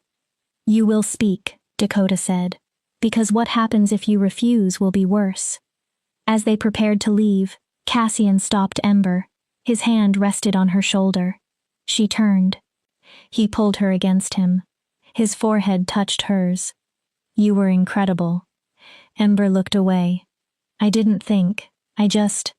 You protected those children. His voice roughened. You attacked a beta 3 times your size. He cupped her face. I have never seen anything braver. I was scared. Bravery isn't the absence of fear. His golden eyes held hers. You proved that strength has nothing to do with rank. The bond flared. You proved what I already knew. His thumb brushed her cheek. You are extraordinary, Ember. Tears filled her eyes. For once, not because someone had hurt her, because hope was becoming harder to reject. They emerged from the mines beneath the first light of dawn. The children were safe again. The traitors were in chains. Moonshadow would have to answer for years of negligence. The trafficking network still existed beyond the pack. There would be more investigations, more consequences, more pain. But that morning, 3 children were alive. And Ember, once condemned as Moonshadow's weakest wolf, walked beside the Alpha King rather than behind him. The reckoning had only begun. For the first time, Ember allowed herself to imagine that perhaps she had a future. Chapter 7. The Reckoning. The trials of Rhys Blackwater and Kiera Nightshade lasted 3 days. Cassian ordered Moonshadow Pack to gather in the central square each morning. No wolf was exempt. Not elders. Not council members. Not even the lowest-ranked Omegas who were usually expected to remain invisible. Everyone would see what justice looked like, and everyone would see what happened when justice was ignored. Ember stood beside Cassian throughout the proceedings. Her presence carried a message stronger than words. A wolf Moonshadow had considered disposable now stood beside the king. On the first day, Rhys talked. For hours. His voice remained flat while he explained how 23 children had been taken over 2 years. He gave names of rogue contacts, payment arrangements, safe houses where children were held before transport. Officials in other packs who accepted money to ignore suspicious activity. It began with 1 child, Rhys said. An Omega whose family had no influence. Garrick stared at him. Kiera approached me. She said the rogue networks paid well for young wolves. Rhys lowered his eyes. She called it victimless. Garrick's body trembled. Victimless? My Sarah had a name. His voice broke with rage. She sang constantly. He swallowed. She wanted to become a healer. Garrick leaned forward. Explain how stealing her was victimless. Rhys flinched. He had no answer. Continue, Cassian ordered. The money was good. Rhys stared at the ground. Better than good. His shame deepened. We used it for territory improvements, weapons, expansion. He hesitated. Kiera wanted enough influence and resources to challenge for an alpha position. Then Rhys looked toward Ember. When you started noticing things near the eastern border, you became a problem. Dakota's expression turned hard. So you decided to kill her. Kiera decided. Rhys's voice cracked. I just went along with it. Elder Moira looked at him with disgust. Coward. Rhys glared at her. You want to judge me? Something like his old fire returned. You sat comfortably inside your lodge and never asked where Moonshadow's new wealth came from. Moira went still. You never asked why children from weaker families vanished. His voice became bitter. You looked away because looking away was convenient. The accusation silenced her. Cassian's expression did not soften. Everyone who deliberately looked away carries guilt. His gaze swept across the pack. But that does not change what you and Kiera built. He looked at Rhys. You are responsible for your own choices. On the second day, Kiera was questioned. She did not collapse like Rhys. She stood in chains with her head raised. Defiant. I did what was necessary to rise. No remorse touched her voice. This pack values strength. She looked around at everyone. I demonstrated strength. Cassian's eyes narrowed. You sold children. I took opportunities. Kiera's smile was cold. I removed obstacles. Her gaze moved toward Ember. That is what alphas do. No. Cassian's response was immediate. Alphas protect. Kiera laughed softly. Do they? She looked directly at him. You rule the northern territories. How many wolves have suffered because solving their problems was inconvenient for you? A murmur moved through the crowd. How many wolves have you sacrificed for what you called the greater good? Kiera tilted her head. Don't pretend we're so different, Your Majesty. Cassian's jaw tightened. Ember saw something move in his expression. Not guilt. Recognition of the weight leadership carried. Then Cassian answered. The difference is that I remember every wolf I failed. Silence. I lose sleep over choices that hurt others. His voice became colder. You see children as currency and feel nothing. Feelings don't change reality. Kiera replied. Moonshadow is weakening, territory shrinks, resources disappear. She lifted her chin. I found a way to secure its future. By selling children. Garrick surged toward her. Guards restrained him. You sold Sarah? His voice broke. She was 15. Kiera barely looked at him. She was low-ranking and weak. Garrick stopped struggling. The crowd seemed to stop breathing. She would have consumed pack resources her entire life. Kiera shrugged.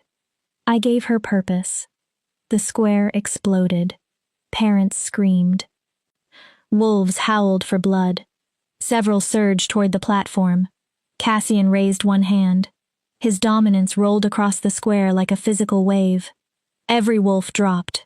There will be justice. His voice carried through the silence. But it will be lawful.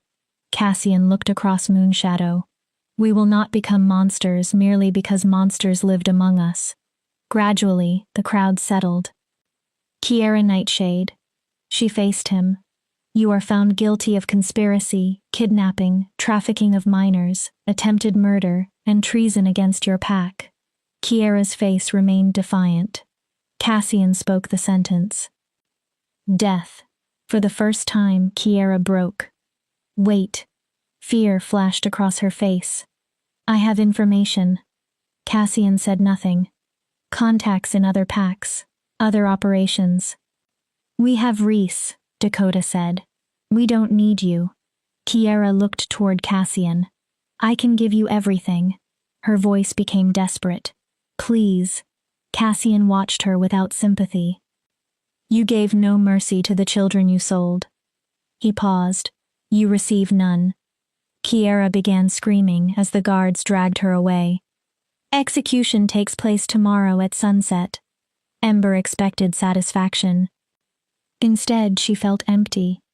On the third day, Moonshadow decided Reese's sentence. Because he had cooperated, and because his information could help destroy larger trafficking networks, Cassian gave the pack two choices: execution, or permanent exile under a tracking collar, a lone wolf for the rest of his life. Death would be kinder, Thorne observed. Wolves are not meant to live alone. That is why exile is an option, Cassian answered. The vote came quickly. Exile. Let Reese live. Let him wake every day knowing what he had chosen. Let him remember everything he had lost. When Reese heard the decision, relief briefly crossed his face. Perhaps part of him had wanted death. Exile demanded survival. Before the guards took him away, Reese asked to speak to Ember. I'm sorry. She looked at him. I'm sorry I never defended you. His voice was exhausted. I'm sorry I chose ambition over what was right. Ember searched for manipulation. She saw only regret. I don't forgive you. Reese nodded. But I hope someday you learn how to forgive yourself. His eyes lifted.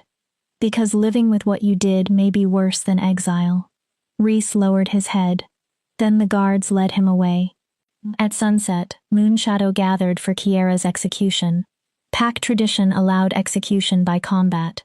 Alpha Garrett initially possessed the right to carry out the sentence as pack leader. Before he could accept, Garrick stepped forward. I challenge for executioner's right, the square murmured. Garrick stood beneath the fading light. She sold my daughter. His face carried grief that would never completely disappear. I claim a father's right to vengeance. The request was unusual. Garrick was a beta. Kiera had been alpha-born. Cassian considered him, then nodded. Granted. The father's claim comes before tradition. Kiera was brought forward in chains. She no longer resembled the proud alpha who had mocked Ember. 3 days had stripped away her certainty. The guards removed the restraints. Please. Kiera's voice shook. I don't want to die. Garrick looked at her. Neither did the children you sold. Kiera started crying. Some of them died, frightened and alone. His voice trembled.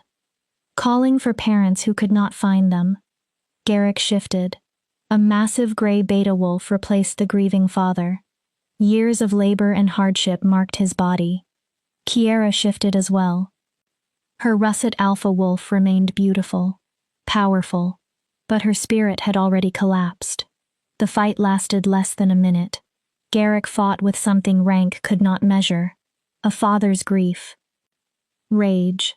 Love.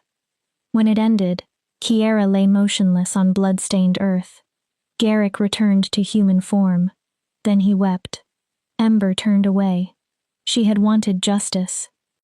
She had demanded that Kiera answer for what she had done. But watching someone she had once called a childhood friend die left only emptiness. Cassian wrapped his arms around her. Come. He guided her away. You don't need to watch. They left the crowd behind and walked toward a quiet clearing at the edge of Moonshadow territory. Moonlight fell through the branches. Cassian finally spoke. Are you all right? I don't know. Ember looked toward the ground. I thought seeing them punished would make me feel better. Vindicated? Maybe.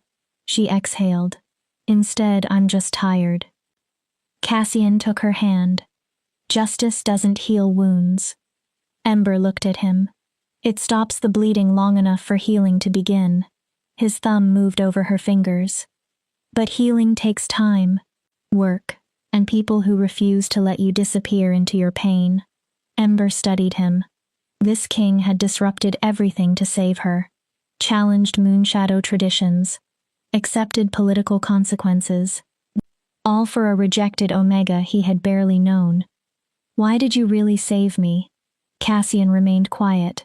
You felt the mate bond in that circle. Ember swallowed. But you could have ignored it. You could have walked away and avoided all of this. Her voice softened. Why didn't you? Cassian looked into the trees for several seconds. When I was young, my father told me something. He turned back. He said a true alpha's strength is not measured by how fiercely he protects powerful wolves. Cassian stepped closer. It is measured by how gently he lifts those who have no power. His golden eyes held hers. I didn't truly understand him until I saw you kneeling there. Ember's chest tightened. You were surrounded by wolves who should have protected you. Cassian's voice became rougher. They should have valued you. Instead, they chose to destroy you because your death was easier for them than facing the truth. He moved closer. I saved you because allowing them to kill you would have made me part of their cruelty. His hand touched her cheek. I saved you because every instinct in me screamed that you mattered. Cassian hesitated. And because the moment I looked into your eyes, for the first time, the Alpha King looked vulnerable. I knew something in my life would remain incomplete without you. The mate bond burned warmly between them. Tears slipped down Ember's cheeks. I still don't know how to be someone's mate. You don't need to know today. I don't know how to deserve this. Cassian smiled faintly. Then we learn. He pressed his forehead against hers. One day, one moment, until you believe what I already know. Ember whispered, What? That you were never broken. His eyes softened. You were surrounded by wolves too blind to see your light. Cassian kissed her. Slowly, carefully, no demand. Only promise. Under the moon, Ember allowed herself to consider something she had never dared believe. Perhaps she could become whole. The next morning, Cassian gathered Moonshadow pack. Ember stood beside him. I am taking Ember as my mate. The pack became silent.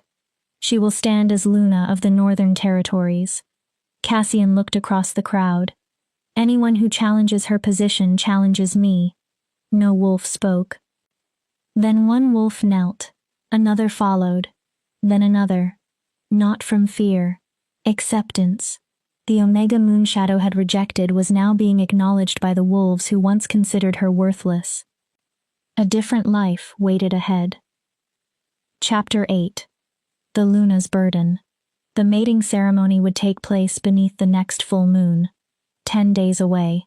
For Ember, those 10 days existed between two lives. She had left the medical tent and moved into Cassian's private pavilion. The space was large and comfortable. It made her feel protected. It also made her painfully visible. Members of the King's Guard treated her respectfully now. Sometimes Ember caught them watching. She couldn't tell whether their expressions held curiosity, doubt, or disbelief that a formerly rejected Omega could become Luna. Ember wondered the same thing herself. "You're thinking loudly again." Cassian sat behind a desk reading reports. Ember lowered the etiquette manual Lyra had given her. "I'm always thinking loudly." Cassian looked up. "One of my few talents." He smiled. "Your talents also include surviving years of abuse, discovering evidence everyone else ignored, identifying a trafficking route, attacking a beta 3 times your size to protect children, and somehow making me laugh after I've spent hours reading about corrupt officials." Ember felt heat rise into her face. Cassian leaned back. "I would say you possess more than one talent." Compliments still made her uncomfortable. She changed the subject. "Moonshadow is talking." "Moonshadow always talks. About us." Cassian closed the report. "About whether I'm suitable to become Luna. Let them talk." He crossed the pavilion and crouched in front of her. "Ember, there will always be wolves who believe you aren't strong enough." His gaze remained warm. "Dominant enough. Powerful enough. Whatever enough means to them." Cassian took her hands. "Those same wolves questioned me when I became Alpha King at 25. Ember blinked. "You?" "They called me too young." He smiled dryly. "Too idealistic. Too concerned with weaker wolves. Too unwilling to make hard choices." "What changed their minds?" "Nothing." Ember stared. "They still say those things." Cassian touched her face. "I don't rule because I need everyone's approval." His expression became serious. "I rule because someone must stand between power and the wolves who cannot defend themselves against it." He paused. "The same way you stood between Reese and those children. That was different." "How?" "It was instinct." "Exactly." Cassian's thumb brushed her cheek. "Your instinct is to protect." He leaned closer. "To shield wolves weaker than yourself. That is what makes you right for this." Ember looked away. "A Luna isn't merely an Alpha's mate," Cassian continued. "She is the heart, while the Alpha is the spine." His voice softened. "She notices wolves others ignore. She fights battles that cannot be won with claws. She prevents strength from becoming cruelty." Ember swallowed. "You make it sound noble." "It can be." "What if I fail?" Cassian didn't answer immediately. "What if they need something I cannot give?" "Then you try again tomorrow." He pressed his forehead against hers. "And again the day after that. Eventually, you look backward and discover you became the wolf you were meant to become while you were too busy trying to notice." Ember closed her eyes. "I believe in you," Cassian whispered, "even when you still struggle to believe in yourself." A knock interrupted them. Thorn entered. "Your Majesty." "Your Majesty." Cassian immediately straightened. His gentleness disappeared beneath the Alpha King's authority. "There has been a development during the interrogation of the captured rogues." "What?" One prisoner asked to speak specifically with Ember. Ember frowned. "Why?" "He claims he has information about her family." Cold moved through Ember. "My family." Her mother was dead. At least, that was what Ember had assumed. Alora had left Moonshadow 5 years earlier. She had been unable, or unwilling, to tolerate the shame she associated with her broken daughter. Ember had heard nothing from her since. Thorn looked toward Ember. "He says your mother is alive." Ember forgot how to breathe. "And he says she worked with the trafficking network." "No." The word emerged as a whisper. "That isn't possible." Cassian took her hand. "He may be lying." Ember's eyes remained fixed on Thorn. "A manipulation." Cassian squeezed her fingers. "Or he may be telling the truth," Ember said. She felt hollow. "I need to know." The captured rogue was kept inside a reinforced silver-lined cell at the edge of camp. He appeared only slightly older than Ember. His eyes had the hardness of someone who had spent his life beyond normal pack society. Ember stopped outside the bars. Cassian stood on one side of her. Thorn stood on the other. You asked for me. The rogue looked up. You're Alora's daughter. His gaze moved over Ember's face. I can see it. Same eyes. Where is she? The rogue smiled. Safe. Ember's stomach tightened. Comfortable. His smile widened. Living better than she ever did in Moonshadow. Ember stepped closer. Explain. Your mother was smart. Cassian growled faintly. When she realized you would never become anything useful, she decided she wouldn't let your weakness drag her down with you. What deal did she make? Information for gold. Ember went still. Patrol routes. The rogue began listing them. Families whose children wouldn't be immediately missed. The old eastern caves. Each word cut deeper. In return, the network gave Alora enough gold to start a comfortable life in the Western Territories. You're lying. Am I? The rogue leaned toward the bars. How did the network know Moonshadow's internal patrol structure? Ember didn't answer. How did Kiera know exactly what evidence would make you look guilty? He smiled. Your mother sold you out, little Omega. Cassian stepped forward. Enough. Ember raised one hand. He stopped. She looked at the rogue. Keep talking. Alora told Kiera how to frame you. Ember's face went numb. What items would look most suspicious? What fears Moonshadow already associated with you? The rogue's voice became cruel. The scent. She wanted you dead. Ember closed her eyes for 1 second. So she could finally stop being ashamed of the daughter she wished she never had. Cassian growled. Ember stopped him again. Why tell me? Because I want a deal. The rogue sat back. My freedom for your mother's location. Cassian laughed once. Cold. You expect freedom? She started the operation in Moonshadow. The rogue's gaze stayed on Ember. Kiera and Reese were tools. Cassian's expression hardened. You trafficked children. I'm offering information. The rogue leaned forward. And she deserves to confront the woman who gave birth to her and traded her life for gold. Ember wanted to leave. She wanted to reject every word. But not knowing would follow her forever. Where is she? Cassian looked at her. You don't have to do this. I do. We can find Alora without him. I need to know. Ember looked at Cassian. Please. His jaw tightened. Then Cassian faced the rogue. You give us her exact location. The prisoner waited. In return, I do not execute you. His eyes brightened. You will receive the same sentence as Reese. Permanent exile. Tracking collar. Cassian stepped closer to the bars. If this information is false, or if you send Ember into a trap, his voice became soft. I will find you. The rogue swallowed. And your death will not be quick. He nodded. Ashford. Ember listened. Western Territories, a small settlement beside a river.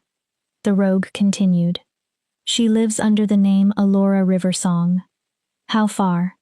About 3 days. The prisoner sat back. She thinks nobody will connect her to Moonshadow. Ember looked at him.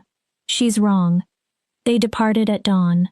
Only Ember, Cassian, Dakota, and Finn went. A small, fast group. Thorn remained at Moonshadow to continue interrogations and contact other packs reporting suspicious disappearances.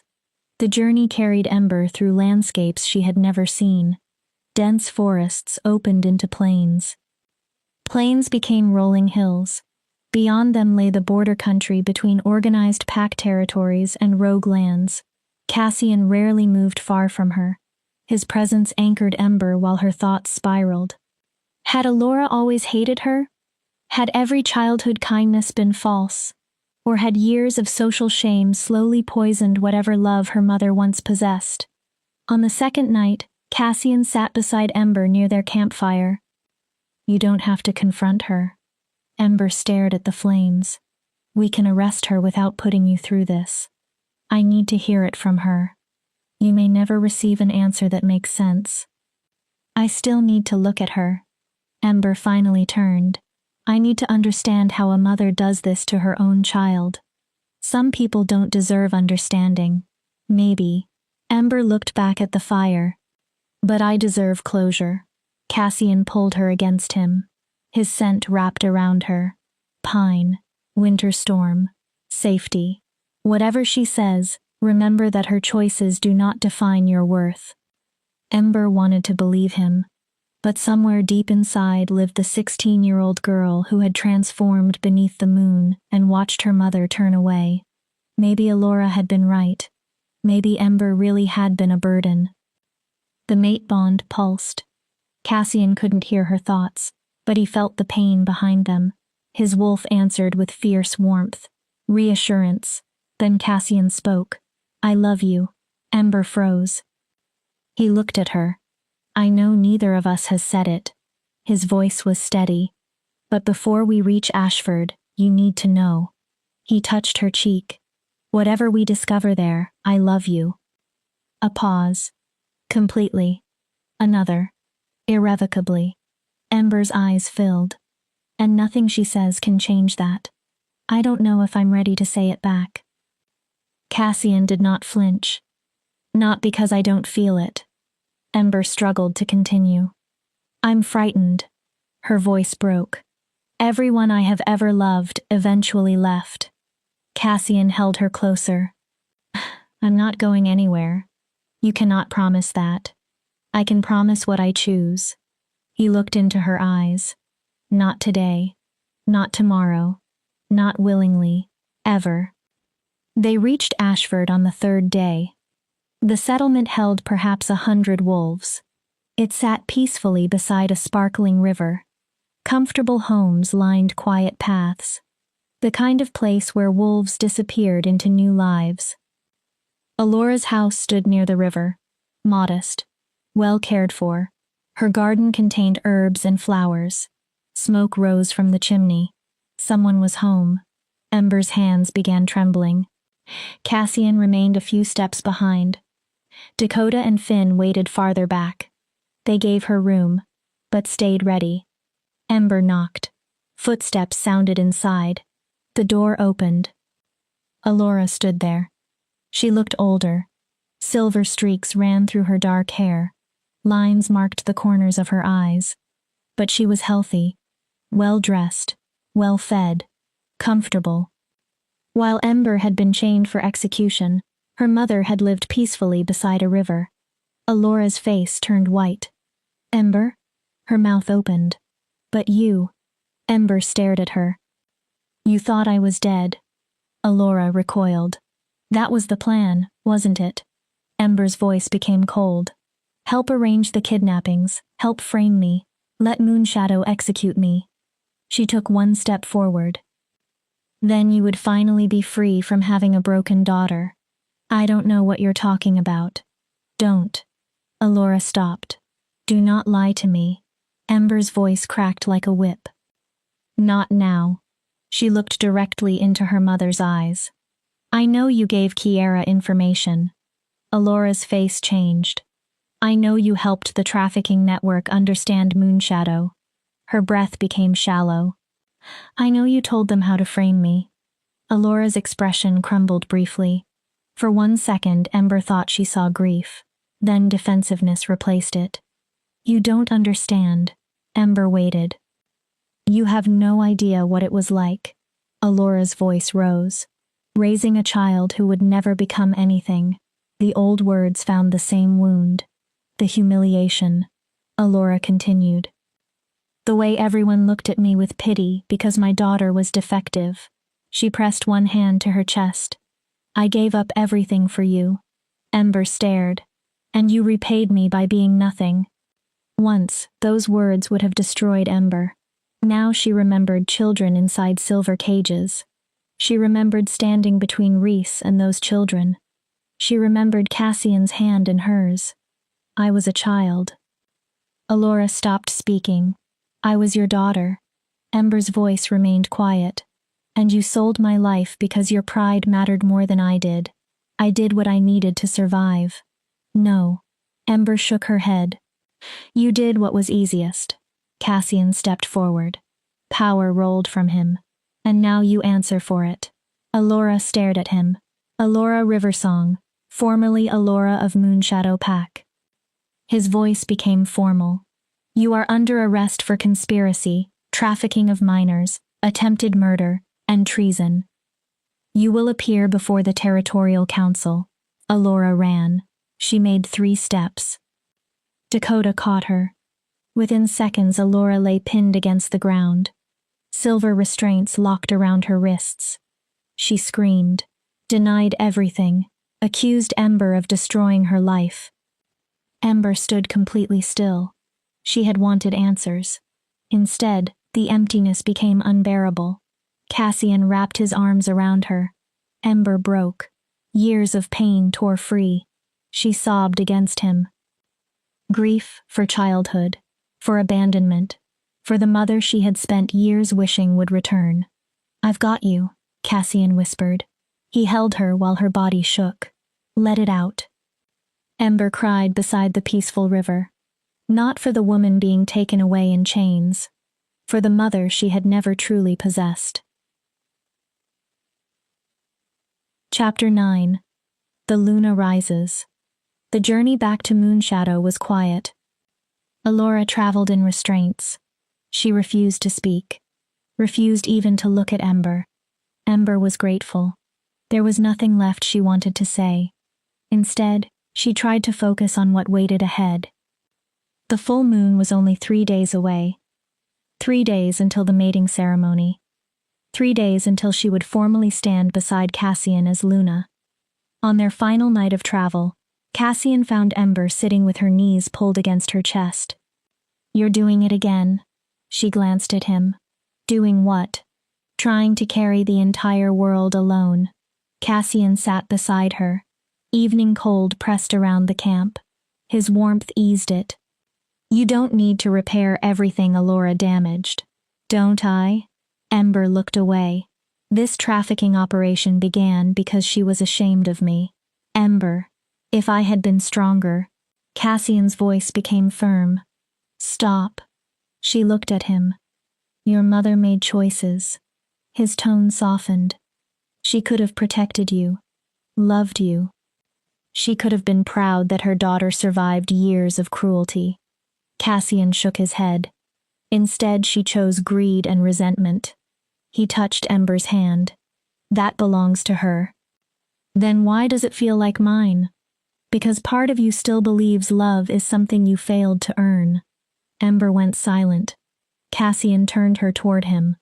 If you had only been stronger, more powerful, more acceptable. His eyes held hers. You think she would have loved you. Ember's throat tightened. But love is not a prize someone earns. Cassian touched her face. It is given. His voice softened. And anyone who makes you fight for the right to receive basic love has already failed you. Ember wanted to explain the knot of guilt, anger, and grief still twisting inside her. Cassian kissed her before she could. Soft, steady, the same devotion he had shown since the execution circle.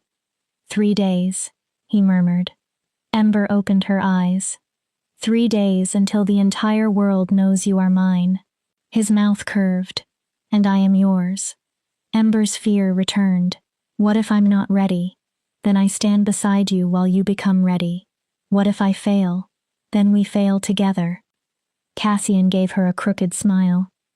And then we stand up and try again. Ember looked at him. You're not afraid? Cassian gave her a crooked smile. I'm terrified. She blinked.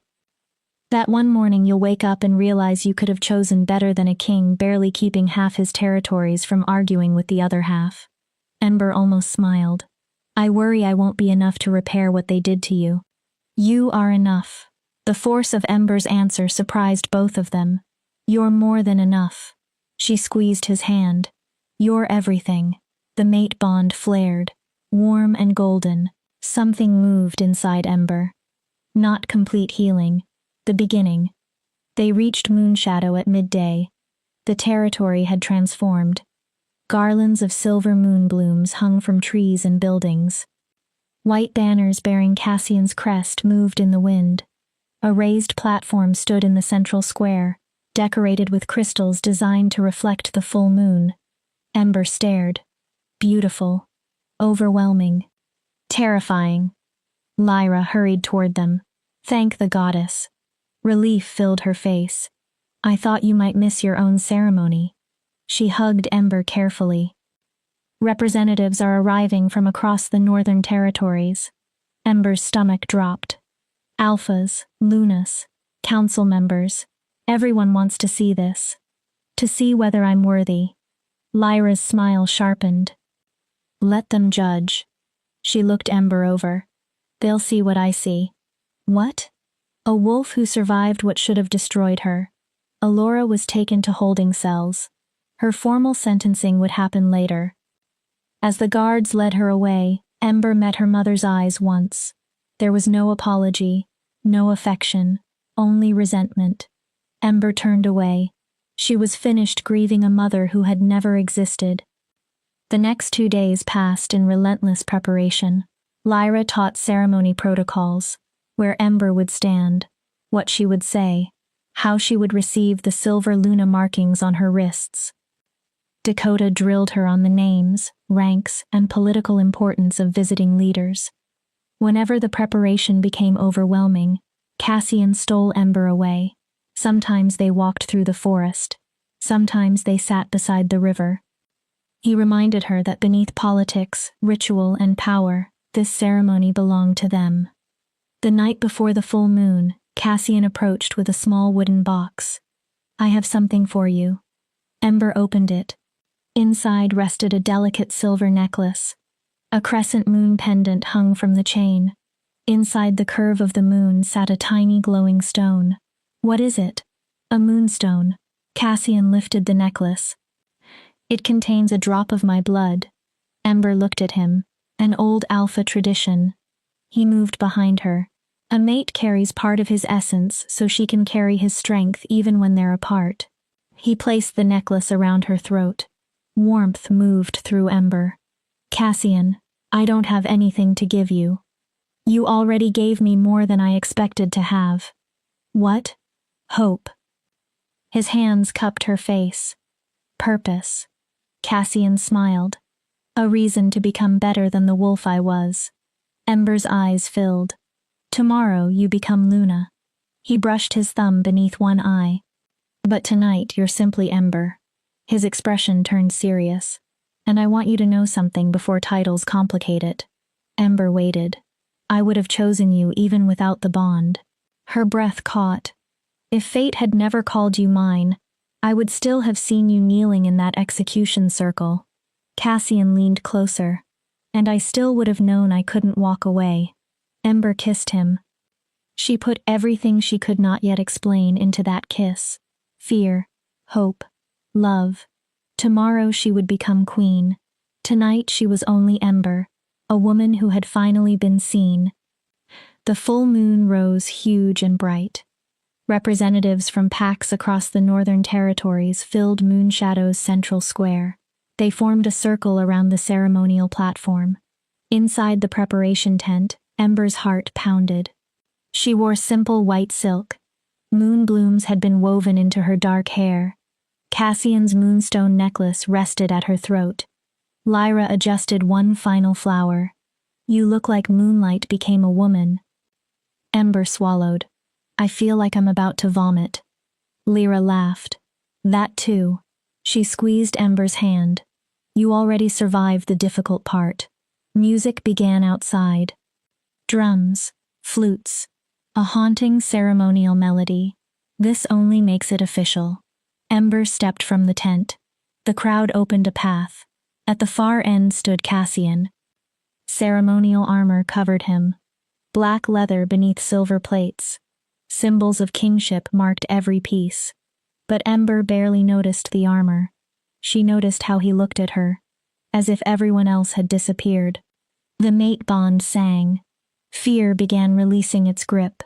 Ember walked forward, past wolves who had mocked her, past families who had ignored her, past Elder Moira. The old wolf watched silently. Maybe with approval. Ember climbed the platform. Cassian took her hands. Everything else disappeared. Alpha Garrett, still acting as Moonshadow leader until a replacement could be selected, performed the ceremony. His voice was formal. Under the moon's witness, we gather to bind two souls. He looked between them. Alpha and Omega, King and Luna, equal partners in leadership and love. Garrett turned to Cassian. Cassian Shadowborn, Alpha King of the Northern Territories, do you take this wolf as your mate? Cassian never looked away from Ember. To stand beside her in strength? Yes. To shelter her in weakness? Yes. To honor her in all things? I do. Cassian's voice carried across the square. I take Ember as my mate. His grip tightened. My Luna, my equal in all things. Ember's eyes filled. I vow to protect her, to cherish her. Cassian's expression softened, and to remind her every day that she was never broken. A murmur moved through the gathering. Only surrounded by wolves too blind to recognize her light. Tears slipped down Ember's cheeks. Garrett turned toward her. Ember, formerly of Moonshadow Pack. She took a breath. Do you accept Cassian Shadowborn as your mate? Yes. To stand beside him in strength? Yes. To shelter him in weakness? Yes. To honor him in all things? Ember looked into Cassian's golden eyes. I do. Her voice strengthened. I take Cassian as my mate, my alpha, my equal. Cassian smiled. I will stand beside him, fight beside him. Ember looked out at the gathered wolves, and remind him every day that true strength is not simply power. The square remained silent. It is choosing compassion even when the world demands cruelty. Pride transformed Cassian's expression. Garrett brought forward silver-tipped tattooing needles blessed beneath full moons, the marks of Luna. Ember extended her wrists. The process was fast, painful. Silver ink entered her skin in patterns resembling flowering vines. A crescent moon appeared on her right wrist. Cassian's personal sigil marked the left. When the work was complete, Garrett stepped away. By the moon's light and under the witness of the packs, he looked at Ember. I declare you mated. Luna Ember Shadowborn, his voice carried. Queen of the Northern Territories. The packs howled. The sound thundered across Moonshadow. Cassian pulled Ember against him, then kissed her beneath the moon. The mate bond erupted. No longer merely a thread connecting them. It felt complete, joined. When they finally separated, Ember looked at the wolves surrounding them. For the first time in her life, she felt belonging without qualification.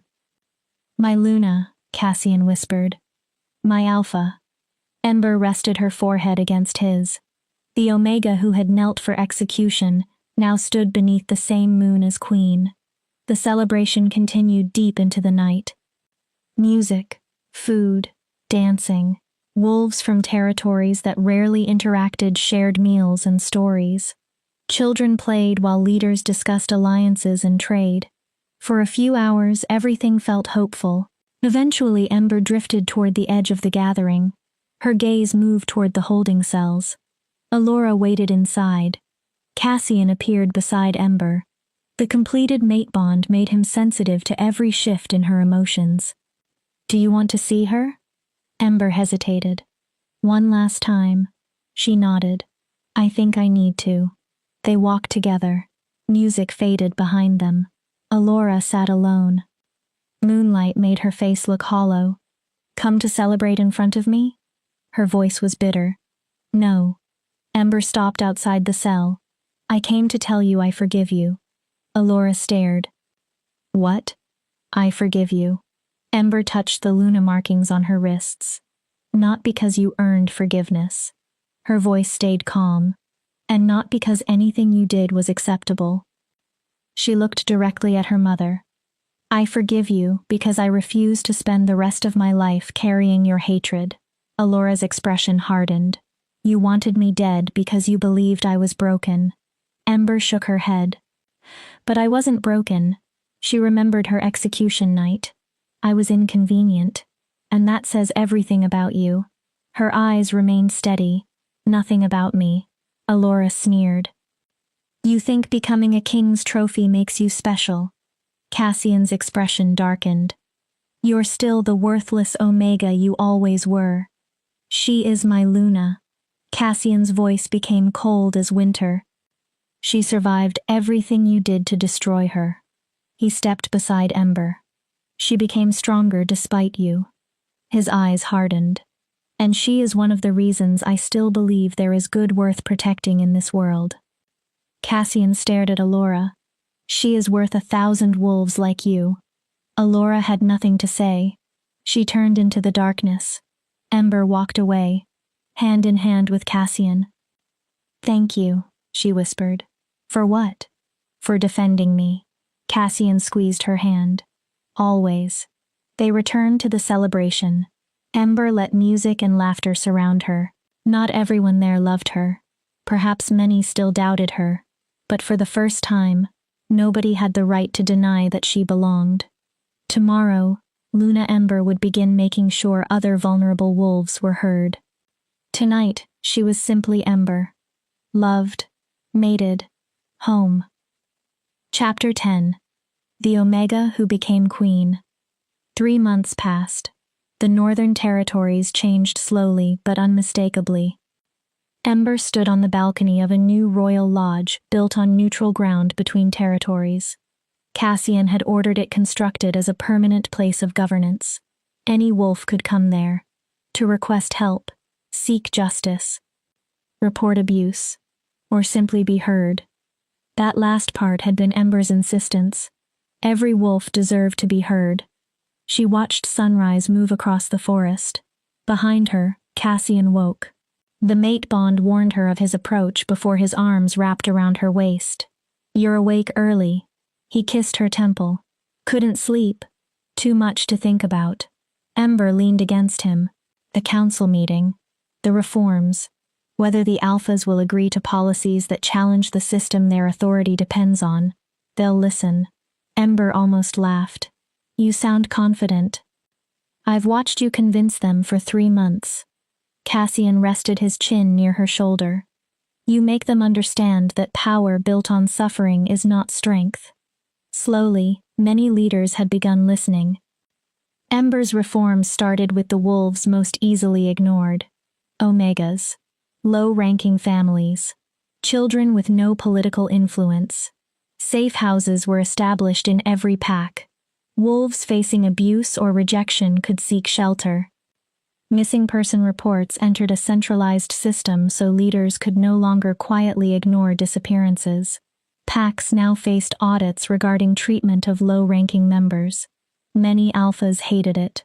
Some openly challenged Ember. An Omega Luna ordering powerful leaders to change traditions offended everything they had been taught. Cassian stood beside her through each fight. Threats, political attacks, attempts to weaken her authority. Slowly, other wolves began recognizing what Cassian had seen first. Leadership required power, but power without compassion became cruelty. I heard from Garrick, Ember said. Cassian looked down. They found Sarah. His arms tightened around her. Alive? Ember nodded. She was being held at a rogue compound in the west. Emotion filled her voice. She's coming home. Cassian closed his eyes briefly. How many recovered now? 15. Ember looked toward the forest. 15 of the 23 Moonshadow children. Her voice caught. The others. Cassian touched her arm. Don't. She swallowed. Some may not. You are not carrying that alone. Cassian turned her. We save the wolves we can. His expression became grim. For those we cannot, we find justice. Ember nodded. But I have to keep trying. Destroying trafficking networks had become one of her central missions. Reese's information and statements from captured rogues exposed operations across a dozen territories. Some networks were destroyed. Others remained under investigation. The work was dangerous. During the previous month, Ember had survived 2 assassination attempts. Traffickers wanted the new Luna gone. Each time the King's Guard protected her. Each time Ember stood again. Because quitting would mean accepting that wolves like the girl she used to be did not matter. Ember would rather die than believe that again. The council, Cassian reminded her. Ember exhaled. Right. Ready? As ready as I'll ever be. The council chamber filled completely. Every Northern Alpha attended. Their Lunas, Betas, advisors, representatives from neighboring regions had also arrived after hearing about Ember's reforms. Everyone wanted to know whether an Omega Queen could truly restructure centuries of hierarchy. Ember stood at the front. Cassian remained beside her. She could feel every stare, suspicion, hostility, curiosity, and from a few lower-ranked wolves, hope. Thank you for coming. Ember's voice remained steady. I understand many of you traveled considerable distances to be here. Alpha Marcus of Ironwood growled. Get to the point. We have territories to govern. Ember did not flinch. Very well, she looked across the room. For centuries, our packs have organized power around physical strength. She gestured toward the documents before each leader. Alphas above betas, betas above omegas. This created stability. Several alphas nodded, but it also created suffering. A voice interrupted. The strong survive. That is nature. Is it? Ember looked toward the speaker. Wolves survive in coordinated packs. She allowed the challenge to hang. A pack does not survive because one wolf is stronger than everyone else. She continued. It survives because each member contributes. Her gaze moved across the room. Hunters, healers, teachers, caregivers, warriors, scouts. Even pups grow into roles the pack eventually needs. She touched the documents. I am not proposing the complete removal of hierarchy. Some tension eased. I am proposing that we stop defining strength by one trait. Ember spoke carefully. Physical dominance is strength. But so is intelligence, creativity, empathy, healing, building, nurturing. Someone scoffed. You expect an Omega to have the same value as an Alpha? I expect every wolf to be valued for contribution rather than biology. Ember didn't hesitate. A healer who saves a life matters as much as a warrior who takes one. The chamber grew quieter. A teacher shaping young wolves matters as much as a patrol leader guarding borders. Her voice strengthened. And an Omega who notices what alphas ignore can prevent tragedies physical strength failed to see. The chamber erupted. Arguments collided. Some leaders supported her. Most resisted. Cassian let the noise continue briefly. Then, enough. Silence. His authority filled the room. You question my Luna. Cassian looked from one alpha to another. So answer something. No one spoke. How many of you lost children to networks you didn't know existed? Several faces changed. How many warnings did you ignore because they came from wolves you considered worthless? More silence. How many of you are sitting here wondering whether something is happening inside your territory right now because you have never listened to the wolves beneath you? Nobody answered. Cassian moved beside Ember. My Luna survived an attempted execution. He took her hand. She identified a trafficking operation that had existed for 2 years. His voice hardened. She helped save 3 children Moonshadow's hierarchy had almost abandoned.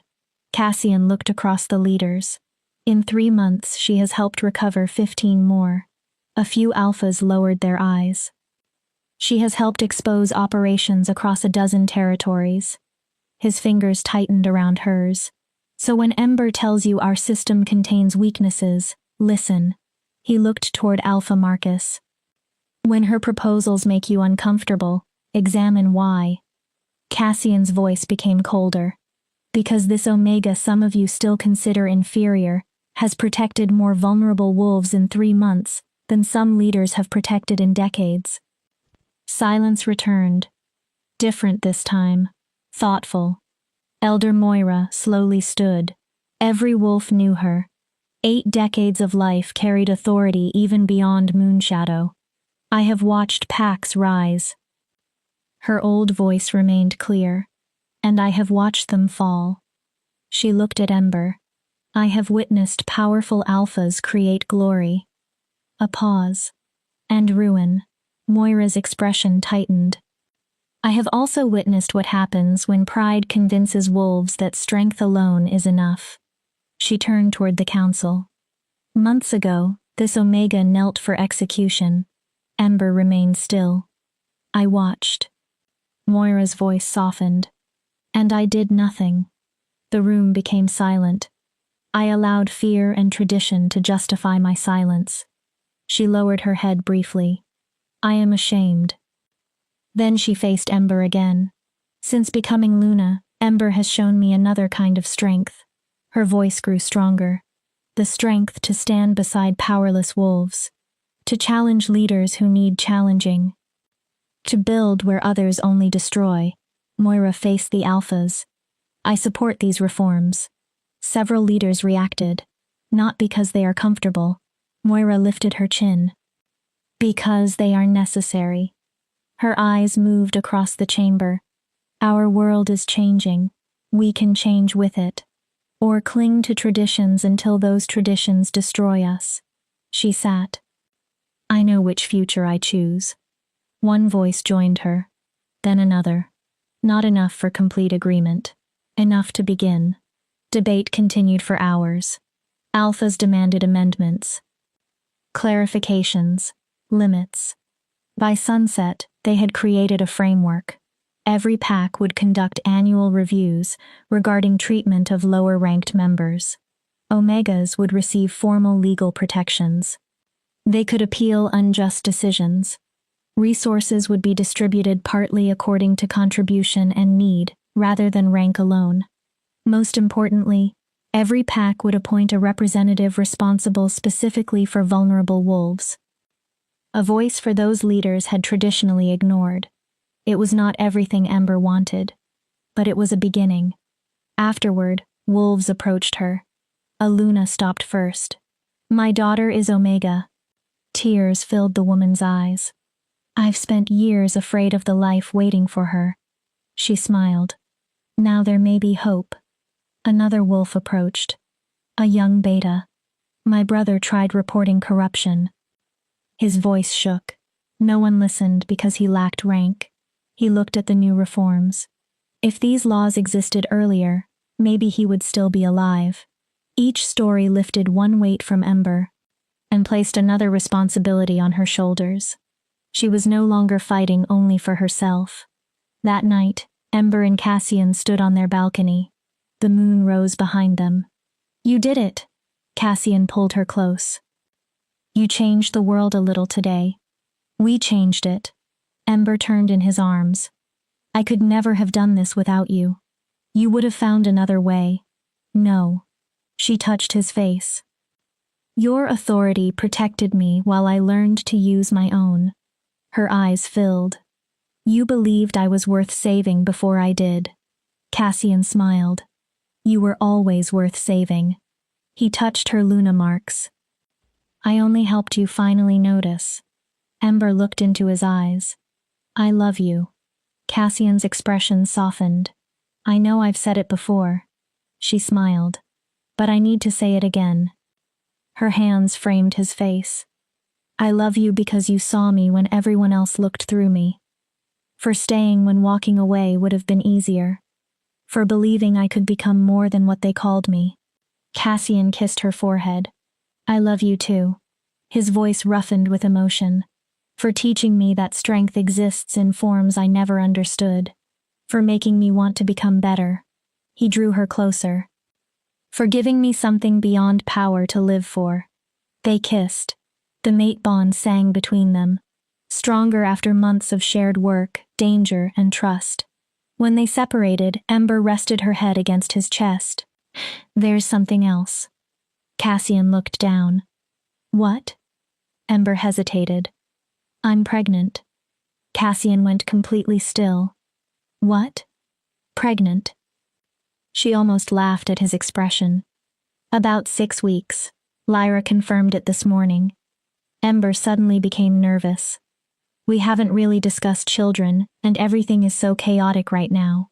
So maybe the timing. Cassian kissed her, completely stealing the rest of the sentence. When he pulled back, tears shone in his eyes. A pup? Ember nodded. We're having a pup? Yes. Cassian laughed, joyful, almost disbelieving. Are you happy? Ember asked. Happy? He laughed again. I'm terrified. Ember's expression fell. And ecstatic. Cassian dropped to his knees. And already planning 17 ways to protect this child from every possible danger, he gently placed his hands against Ember's stomach. Yes. His voice broke slightly. I'm happy. He looked down. Hello, little one. Ember covered her mouth. I'm your father. Cassian smiled. And you have the most extraordinary mother in the world. Tears ran down Ember's face. She'll teach you to be brave, kind, strong. His thumbs moved gently against her. She'll teach you that your worth never depends on rank. Ember placed her hands over his. And your father will teach you that real alphas lead with compassion. Cassian looked up. He'll make sure you grow in a world that values you for who you are. Cassian stood. Alpha, Beta, Omega. He pulled Ember close. Our child will be perfect because they're ours. Ember smiled through tears. Perfect. Epilogue. 2 years later, Ember stood beside the nursery window. Below, Cassian played with their daughter in the garden. Little Luna had been named for her mother's title and for the moon that witnessed her parents' mating. At 18 months old, she was already beginning to show signs of her wolf. Healthy, curious, playful. No one knew what rank she would develop. Thanks to everything Ember had fought for, it would not define her worth. Cassian partially shifted and chased Luna across the garden. He deliberately let the toddler escape. Her laughter carried through the open window. The nursery door opened. Lyra entered holding reports. Latest territory numbers. Ember turned. Lyra smiled. Missing person reports are down 70% since the voice program began. Ember's expression brightened. Reported Omega abuse cases have fallen by almost half. She looked at the next page. And 8 more trafficking victims have been recovered. Ember's smile disappeared into emotion. 8? Lyra nodded. That makes 31. 31 children coming home. Ember looked back toward the garden. 31 families. Families who have